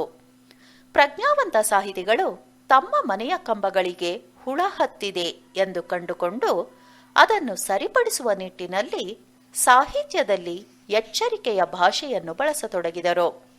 ಸ್ವಾತಂತ್ರ್ಯ ಪೂರ್ವ ಕಾಲದಲ್ಲಿ ಬ್ರಿಟಿಷರ ದಂಡನೀತಿ ದಬ್ಬಾಳಿಕೆಗಳ ಕರಾಳ ಛಾಯೆಯಲ್ಲಿ ರಾಷ್ಟ್ರೀಯ ಪ್ರಜ್ಞೆ ದಾಸ್ಯ ವಿಮೋಚನೆಯ ದಾರಿಯಲ್ಲಿ ಮೊದಲು ಇತಿಹಾಸದಿಂದ ಪಾಠ ಕಲಿಸುವ ಕೆಲಸ ಮಾಡಿತು.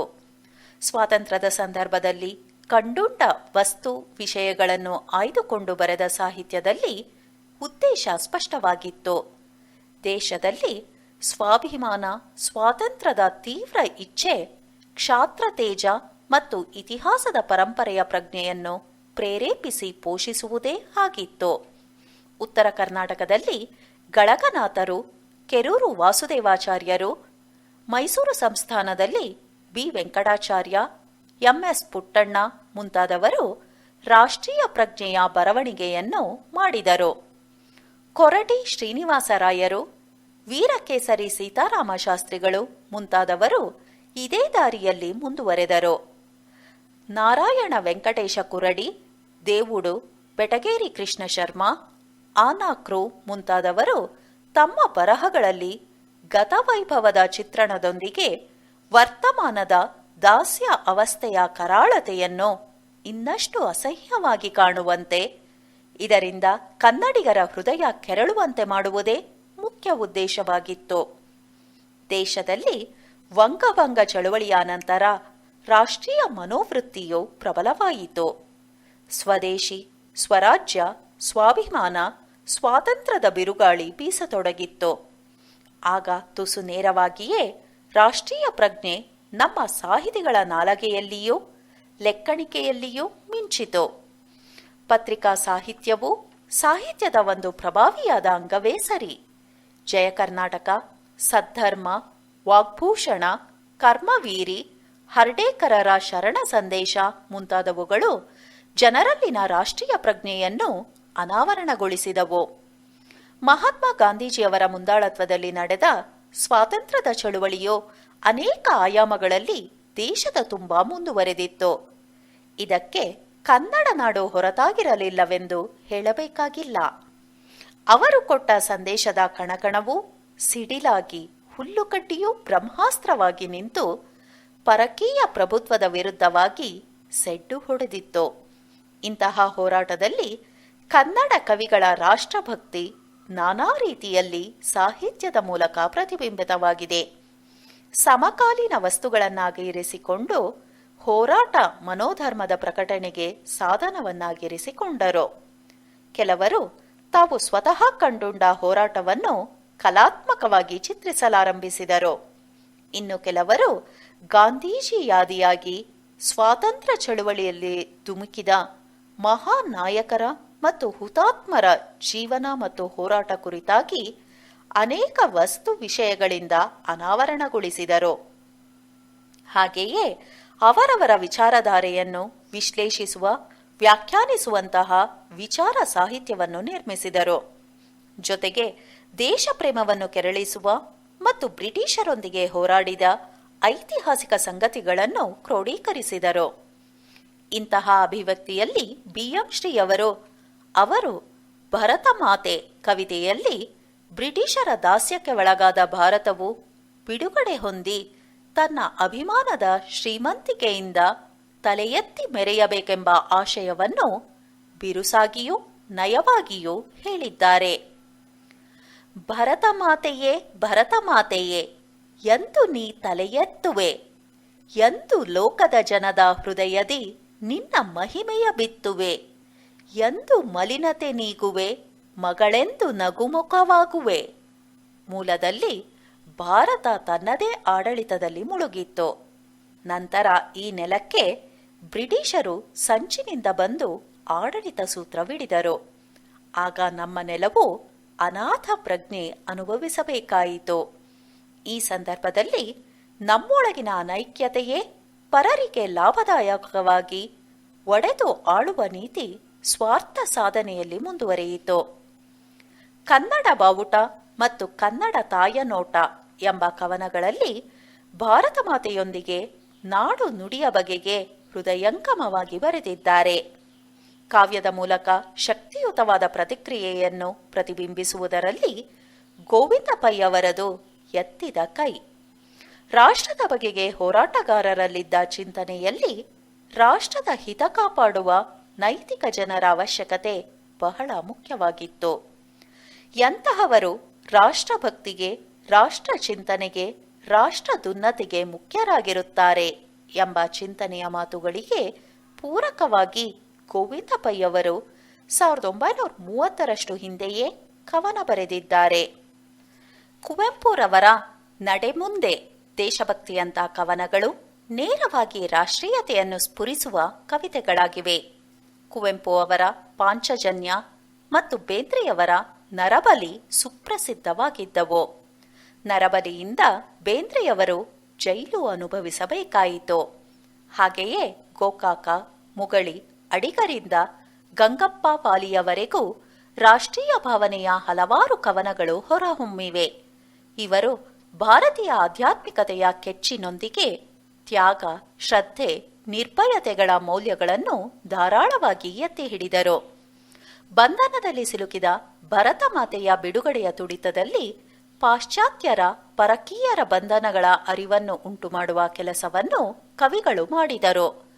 ನವೋದಯ ಕಾಲದ ಕಾವ್ಯ ಸ್ವಾದನೆಯು ಸ್ವಾತಂತ್ರ್ಯ ಸಂಗ್ರಾಮಕ್ಕೆ ಪೂರಕವಾಗುವ ವ್ಯಕ್ತಿತ್ವ ನಿರ್ಮಾಣಗಳ ಶೋಧನೆ, ಪ್ರೇರಣೆಗಳಿಗೆ ಅಣಿಗೊಳಿಸುವ ಧ್ವನಿ ವ್ಯಕ್ತವಾಗಿದೆ. ಹೀಗೆ ಕವಿಯೊಬ್ಬ ಹೇಳುವುದನ್ನು ಕೇಳಿಯೂ ಕೇಳದಂತೆ ಮುನ್ನಡೆಯದೆ ನಿಂತಾಗ ಅಂತಹವರನ್ನು ಉದ್ದೇಶಿಸಿ ನಿಂತೇನು ನೋಡುತ್ತೀಹೆ ಹುದುಗುವರೆ ಇಲ್ಲಿ, ಮಸಣವಾಗಲಿ ಎದೆಯು ರಣರಂಗದಲ್ಲಿ ಎಂದು ಗದರಿಸುತ್ತಾರೆ. ವೀರತನ, ಶೂರತನ ಎಂದರೆ ಅದು ಭಯದ ನೆರಳು ಇಲ್ಲದಂತಹ ಕಾಲ. ಹೀಗೆ ಜನತೆಯನ್ನು ಜಾಗೃತಗೊಳಿಸುವ ನಿಟ್ಟಿನಲ್ಲಿ ಆವೇಶಪೂರ್ಣವಾದ ನಿರ್ದೇಶನ ಮತ್ತು ಶಕ್ತಿಯುತವಾದ ಅಭಿವ್ಯಕ್ತಿ ತುಂಬಿರುವುದು ಕಂಡುಬರುತ್ತದೆ. ಅನಿವಾರ್ಯವಾಗಿ ಬ್ರಿಟಿಷರ ಕಚೇರಿಗಳ ಮೇಲೆ ದಾಳಿ ಮಾಡಿ ಎಲ್ಲಾ ವಸ್ತುಗಳನ್ನು ಧ್ವಂಸ ಮಾಡಿದವು. ಅಂದರೆ ಟೆಲಿಫೋನು ತಂತಿಯನ್ನು ಕಿತ್ತುವುದು, ಕಡತಗಳನ್ನು ಸುಡುವುದು, ರೈಲು ಕಂಬಿಗಳನ್ನು ಕಿತ್ತುವುದು, ಖಜಾನೆಗಳನ್ನು ಲೂಟಿ ಮಾಡುವುದು, ಸಂಚಾರ ಸಂಪರ್ಕಗಳನ್ನು ಸ್ಥಗಿತಗೊಳಿಸುವುದು, ಕೊನೆಗೆ ಕಚೇರಿಗಳಿಗೆ ಬೆಂಕಿ ಹಚ್ಚಿ ಆಡಳಿತವನ್ನೇ ಬುಡಮೇಲು ಮಾಡುವುದು ಇತ್ಯಾದಿ ನಡವಳಿಕೆಯಲ್ಲಿ ಪ್ರತಿಕ್ರಿಯಿಸಿರುವ ಚಿತ್ರಣವನ್ನು ಅಲ್ಲಿ ಕಾಣಬಹುದಾಗಿದೆ. ಆ ದಿನಗಳಲ್ಲಿ ದಿನನಿತ್ಯ ನಡೆಯುತ್ತಿದ್ದ ಸ್ವಾತಂತ್ರ್ಯದ ಚಳುವಳಿಯು ಬಿಸಿರಕ್ತದ ತರುಣರ ಒಗ್ಗಟ್ಟಿನ ಕೂಗು ಮುಗಿಲು ಮುಟ್ಟಿತ್ತು. ವೇಷ ಮರೆಯಿಸಿಕೊಂಡು ತಿರುಗುವುದು, ಹಳ್ಳಿಗಳಿಗೆ ಹೋಗಿ ಜನರನ್ನು ಚಳುವಳಿಗೆ ಒಗ್ಗೂಡಿಸುವುದು, ಕರಪತ್ರಗಳನ್ನು ಹಂಚಿ ಜನರನ್ನು ಜಾಗೃತಿಗೊಳಿಸುವುದು, ನಂತರ ಜೈಲಿಗೆ ಹೋಗಿ ಬರುವುದು ಇತ್ಯಾದಿ ಚಟುವಟಿಕೆಗಳೆಲ್ಲ ಅಂದು ಸರ್ವೇ ಸಾಮಾನ್ಯವಾಗಿದ್ದವು. ಇಂತಹ ಚಿತ್ರಣವನ್ನು ಅಂದಿನ ಕನ್ನಡ ಸಾಹಿತ್ಯದಲ್ಲಿ ಸಹಜವಾಗಿ ಅಭಿವ್ಯಕ್ತವಾಗಿರುವುದನ್ನು ಗುರುತಿಸಬಹುದು. ಹೀಗೆ ಸ್ವಾತಂತ್ರ್ಯ ಸಂಗ್ರಾಮದಂತಹ ವಸ್ತು ವಿಷಯವನ್ನು ಆರಿಸಿಕೊಂಡು ಸಾಹಿತ್ಯಾಭಿವ್ಯಕ್ತಿಯಲ್ಲಿ ಬಿಂಬಿಸುವ ಕಾರ್ಯ ಅಂದಿನ ಕವಿ ಸಾಹಿತಿಗಳಲ್ಲಿ ಸಹಜವಾಗಿತ್ತು. ಸ್ವಾತಂತ್ರ್ಯಕ್ಕೆ ಸ್ವಾಗತ ಎಂಬ ಕವಿತೆಯಲ್ಲಿ ಡಿ.ಎಸ್. ಕರ್ಕಿ ಅವರು ದೇಶ ವಿಮೋಚನೆಯಾಗುವ ತುರ್ತಿನ ಪರಿಸ್ಥಿತಿಯನ್ನು ಒತ್ತಿ ಹೇಳುತ್ತಾ, ಎದೆಯ ಎದೆಯ ಕರೆಯ ನಂಬಿ ನಾಡ ನಾಡಿಗಳಲ್ಲಿ ಹೊಮ್ಮಿ ಜೀವ ತುಂಬಿ ಭಾವ ತುಂಬಿ ಬಾಳ ತುಂಬಿ ಬಾ. ಸ್ವಾತಂತ್ರ್ಯಕ್ಕೆ ಗಾಂಧೀಜಿಯವರ ಲೋಕಯಾತ್ರೆ ಮುಗಿಯುವವರೆಗೆ ಹಲವಾರು ಕವಿತೆಗಳನ್ನು ಅವರು ಬರೆದಿದ್ದಾರೆ. ಮಿಂಚಿನ ವೇಗದಲ್ಲಿ ದಾಸ್ಯದ ಬಿಡುಗಡೆಯ ಭಾವ ಹೊಂದಿದ ಹೋರಾಟಗಾರರನ್ನು ಕವಿ ಸ್ವಾತಂತ್ರ್ಯ ಯೋಗಿ ಎಂದು ಪರಿಗಣಿಸಿದ್ದಾರೆ.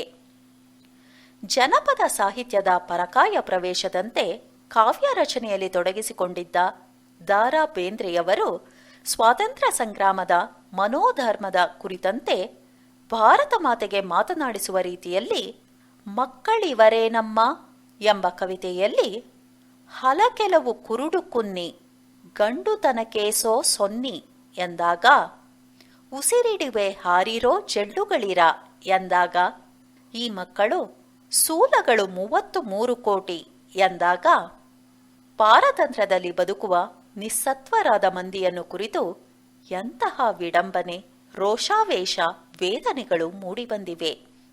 ಅವರಿದ್ದ ಕಾಲವಿನ್ನೂ ಸ್ವಾತಂತ್ರ್ಯ ಚಳವಳಿಯ ಬಿಸಿ ಏರಿದ್ದ ಸಮಯ. ಬೇಂದ್ರೆಯವರ ಗರಿ ಕವನ ಸಂಕಲನದಲ್ಲಿನ ನರಬಲಿ ಎಂಬ ಕವನವು ಆಗಿನ ಬ್ರಿಟಿಷ್ ಸರ್ಕಾರದ ಕೋಪಕ್ಕೆ ಗುರಿಯಾಯಿತು. ದೇಶಪ್ರೇಮಿಗಳು, ದೇಶಭಕ್ತರು ಆಗಿದ್ದ ಬೇಂದ್ರೆ ತಾವೂ ಚಳುವಳಿಯಲ್ಲಿ ಭಾಗವಹಿಸಿ ಕೆಲಕಾಲ ಸೆರೆಮನೆಯ ವಾಸ ಅನುಭವಿಸಿದ್ರು. ಅಲ್ಲದೆ ಆಹಾಹ ಸ್ವಾತಂತ್ರ್ಯ ದೇವಿ, 33 ಕೋಟಿ ಜನ ಇವರೇ ನಮ್ಮ, 7 ಶೂರರ ರಾಣಿ, ಕನಸಿನೊಳಗೊಂದು ಕನಸು ಮುಂತಾದ ಕವಿತೆಗಳು ಭಾರತೀಯರ ಏಳಿಗೆಗೆ ಐಕ್ಯತೆಯೇ ಮೂಲವೆಂಬುದನ್ನು ಸ್ಪಷ್ಟಪಡಿಸುತ್ತಾ ದಾಸ್ಯ, ಅಪಮಾನ, ನೋವಿಗೆ ಪರಿಹಾರ ಸ್ವಾತಂತ್ರ್ಯವೊಂದೇ ಪರಿಹಾರವೆಂದಿದ್ದಾರೆ ಬೇಂದ್ರೆಯವರು.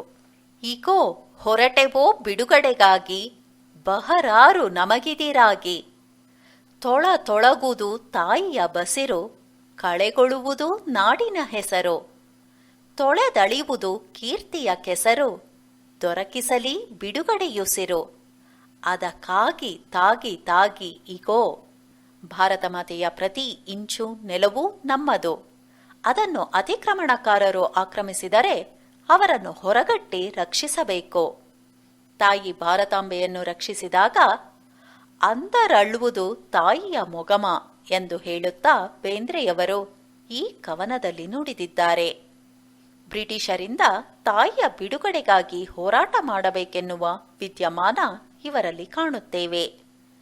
ಭಾರತ ಮಾತೆಯ ವಿಶ್ವಾತ್ಮಕ ಮೌಲ್ಯವನ್ನು ಇಡೀ ಕನ್ನಡ ಸಾಹಿತ್ಯ ಪರಂಪರೆಯಲ್ಲಿ ಸಾರ್ವತ್ರಿಕಗೊಳಿಸುವ ಪರಿ ಬೇಂದ್ರೆಯವರಲ್ಲಿ ಕಾಣುತ್ತೇವೆ. ಸಿಪಾಯಿಗಳ ಬಂಡಾಯ, ಸ್ವಾತಂತ್ರ್ಯ ದಿನ ಕವಿತೆಗಳಲ್ಲಿ ಕೊಲ್ಲುವವರಿಗೆ, ಸಾಯುವವರಿಗೆ ಬಾಳು ರಣಾಂಗಣವಾಗಬಹುದು ಎಂದು ಇಲ್ಲಿ ವ್ಯಕ್ತಪಡಿಸಿದ್ದಾರೆ. ಕುವೆಂಪು ಅವರು ಅಂದಿನ ಹೋರಾಟಗಾರರಿಗೆ ಸ್ಫೂರ್ತಿದಾಯಕವಾದ ಧೈರ್ಯ, ಉಜ್ವಲಾದರ್ಶ ತುಂಬುವ ತೆರದಲ್ಲಿ ತ್ಯಾಗ, ಬಲಿದಾನದ ಕರೆಯೊಂದಾದರೆ ಇನ್ನೊಂದು ಕಡೆ ಅಭಿಮಾನದ ಉಗ್ಗಡಣೆ. ನಡೆಮುಂದೆ ನಡೆಮುಂದೆ ನುಗ್ಗಿ ನಡೆಮುಂದೆ, ಜಗ್ಗದೆಯೇ ಕುಗ್ಗದೆಯೇ ಹಿಕ್ಕಿ ನಡೆಮುಂದೆ, ಭಾರತ ಖಂಡದ ಹಿತವೇ ನನ್ನ ಹಿತ ಎಂದು, ಭಾರತ ಮಾತೆಯ ಮತವೇ ನನ್ನ ಮತ ಎಂದು, ಭಾರತಾಂಬೆಯ ಸುತರೆ ಸೋದರರು ಎಂದು, ಭಾರತಾಂಬೆಯ ಮುಕ್ತಿ ಮುಕ್ತಿ ನನಗೆಂದು, ಬೆಚ್ಚಬಿಡು ನೆಚ್ಚ ನೆಡು ಕೆಚ್ಚೆದೆಯ ಗುಡಿಯಲ್ಲಿ, ಸೆರೆಯ ಹರೆ ಅರಿಯ ನಿರಿ ಹುಟ್ಟುಳಿಸು ಹುಡಿಯಲ್ಲಿ, ನಾನಳಿವೆ ನೀನಳಿವೆ ನಮ್ಮೆಲುಬುಗಳ ಮೇಲೆ, ಮೂಡುವುದು ಮೂಡುವುದು ಭಾರತದ ಲೀಲೆ, ನವ ಭಾರತದ ಲೀಲೆ. ಇಲ್ಲಿ ಕವಿಯ ಕೆಚ್ಚು, ಆವೇಶ ಕಾಣುತ್ತದೆ. ಜನಸಮುದಾಯವನ್ನು ತನ್ನೊಂದಿಗೆ ಕರೆದುಕೊಂಡು ಹೋಗಬೇಕೆಂಬ ಛಲ ಪ್ರಖರವಾಗಿ ಗೋಚರಿಸುತ್ತದೆ. ನವ ಭಾರತದ ಕನಸು ಇಲ್ಲಿನ ಪ್ರಧಾನವಾದ ಆಶಯ. ಬ್ರಿಟಿಷರ ಆಕ್ರಮಣ ಸಹಿಸದ ಕವಿ ಅವರನ್ನು ಹೊರಗೆ ಅಟ್ಟಬೇಕೆಂಬ ಧ್ವನಿಪೂರ್ಣ ಅಂಶ ಇಲ್ಲಿ ಪ್ರಕಟಗೊಂಡಿದೆ. ಸೋದರ ಸೋದರಿಯರೇ ಮೇಲೇಳಿ, ಕರೆಯುತ್ತಿದೆ ರಣಕಾಳಿ, ದೇಶ ಪ್ರೇಮವ ತಾಳಿ ಒಳವೈರಿಯ ಸೀಳಿ, ಸ್ವಾತಂತ್ರ್ಯಕ್ಕಾಗಿ ನೆತ್ತರು ಕಾರಿದರು, ತಲೆಯೇ ಹಾರಿದರು ಲೆಕ್ಕಿಸದೆ ಹೋರಾಡಿ ಎಂಬಂತಹ ವೀರತ್ವದ ಕೆಚ್ಚನ್ನು ಹೊರಹಾಕಿದವರು. ಮಾಂಸದ ಮಣ್ಣಿನಲಿ, ನೆತ್ತರಿನ ನೀರಿನಲಿ, ಬೇನೆ ಬಿಸುಸುರಿಲಿನಲಿ, ಬಿಡುಗಡೆಯ ಸಿರಿಗುಡಿಯ ಮಸಣದಲ್ಲಿ ಕಟ್ಟು, ರಕ್ತ ಮಾಂಸ ಎಲುಬು ಹಸಿವು ತೃಷೆಗಳ ಗೋರಿಯ ಮೇಲೆ ಸ್ವಾತಂತ್ರ್ಯದ ಸಿರಿಗುಡಿ ಕಟ್ಟಲು ಸಾಧ್ಯವೆಂಬ ಕವಿಯ ಮಾತಿನಲ್ಲಿ ಸ್ವಾತಂತ್ರ್ಯದ ಮಹತ್ವ ವಿದಿತವಾಗುತ್ತದೆ. ಬ್ರಿಟಿಷರ ದಬ್ಬಾಳಿಕೆ, ಭಾರತೀಯರ ನಡತೆ ಅವರನ್ನು ಸ್ವಾತಂತ್ರ್ಯಕ್ಕಾಗಿ ಹುರಿದುಂಬಿಸಿದ ರಾಷ್ಟ್ರ ನಾಯಕರ ಕಿಚ್ಚು, ಸ್ವಾತಂತ್ರ್ಯಕ್ಕಾಗಿ ಪ್ರಾಣಾರ್ಪಿತ ಮಾಡಿದ ವೀರ ಹುತಾತ್ಮರ ಕನಸು ಹೇಗೆ ನಾಡಿನ ಪಾಡೆಲ್ಲ ಕವಿಯೊಡಲಲ್ಲಿ ಕುದಿದು ಪಾಂಚಜನ್ಯದಲ್ಲಿ ನುಗ್ಗಿ ರೌದ್ರತೆಯ ತರಂಗಗಳನ್ನೆಬ್ಬಿಸಿದೆ. ದೇಶಪ್ರೇಮವೊಂದು ಮೌಲ್ಯವಾಗಿ ಪರಿಗಣಿಸಿದ ಕವಿಯ ಕವನಗಳು ಭಾರತದ ಜನತೆಯನ್ನು ಏಕತಾ ಸೂತ್ರದಲ್ಲಿ ಬೆಸೆದು ಕೋಟಿ ಕೋಟಿ ಜನತೆ ಚಳವಳಿಯ ಅಗ್ನಿಕುಂಡದಲ್ಲಿ ಧುಮುಕುವಂತೆ ಪ್ರಚೋದಿಸಿ ಸ್ವತಂತ್ರ ನಿರ್ಮಾಣಕ್ಕೆ ಅಗತ್ಯವಾದ ಪರಿಸರ ನಿರ್ಮಾಣ ಕಾರ್ಯದಲ್ಲಿ ಯಶಸ್ಸು ಸಾಧಿಸಿದವು. ಜೈ ಭೂಮಾತೆ, ಜೈ ಭಾರತ ಮಾತೆ, ಆ ಮಾತೆ ಈ ಮಾತೆ ಸಕಲ ಧೈರ್ಯದಾತೆ. ಸ್ವಾತಂತ್ರ್ಯ ಸಂಗ್ರಾಮಕ್ಕೆ ಆಧ್ಯಾತ್ಮಿಕತೆಯ ಗ್ರಹಿಕೆಯಲ್ಲಿ ಹೋರಾಟ ಮುಖ್ಯವೆಂಬ ಆಶಯವನ್ನು ಕವಿ ಇಂದಿನ ದೇವರು ಕವಿತೆಯಲ್ಲಿ 100 ದೇವರನೆಲ್ಲ ನೂಕಾಚೆ ದೂರ, ಭಾರತಾಂಬೆಯ ದೇವಿ ನಮಗಿಂದು ಪೂಜಿಸುವ ಬಾರ ಎಂಬ ಪರಿಕಲ್ಪನೆಯ ಅನ್ವೇಷಣೆಯಲ್ಲಿ ಈ ಕವಿತೆ ತೆರೆದುಕೊಳ್ಳುತ್ತದೆ. ಕಾವ್ಯ ಕೇವಲ ಅಂದಂದಿನ ವಾತಾವರಣಕ್ಕೆ ಹೇಗೆ ಬದ್ಧವಾಗಿರುತ್ತದೆ ಎಂಬುದಕ್ಕೆ ಕಣವಿಯವರು ಸಮಗ್ರ ದೇಶದ ಸ್ವಾತಂತ್ರ್ಯ ಚಳವಳಿಯ ಸಂದರ್ಭದಲ್ಲಿ ಸ್ಪಂದಿಸಿದ್ದಾರೆ. ಸ್ವಾತಂತ್ರ್ಯೋತ್ತರದಲ್ಲಿ ಇನ್ನಷ್ಟು ನಾಡನ್ನು ಕಟ್ಟುವ ವಿವಿಧ ಕ್ರಿಯಾ ಚಟುವಟಿಕೆಗಳ ಕಾಲ, ಚೀನಾ ದೇಶದ ದಾಳಿಯಿಂದ ಈ ರಾಷ್ಟ್ರ ತತ್ತರಿಸಿದ ಕಾಲ, ನೆಹರು ಅವರ ನಿಧನದಿಂದ ಆಘಾತಗೊಂಡ ಕಾಲ, ಈ ಪರಿಸರಕ್ಕೆ ಕಣವಿಯವರ ಕಾವ್ಯ ದನಿಗೊಟ್ಟಿದೆ. ಮಣ್ಣಿನ ಮೆರವಣಿಗೆ ಸಂಗ್ರಹದ ಅಪರಾವತಾರ, ಲಾಗ, ನೆಲಮುಗಿಲು ಸಂಗ್ರಹದ ಜಗದೇಕ ಮಲ್ಲ ಕವಿತೆಗಳಲ್ಲಿ ಸಮಕಾಲೀನ ಭ್ರಷ್ಟಾಚಾರಗಳನ್ನು ವಿಡಂಬಿಸಿದ್ದಾರೆ.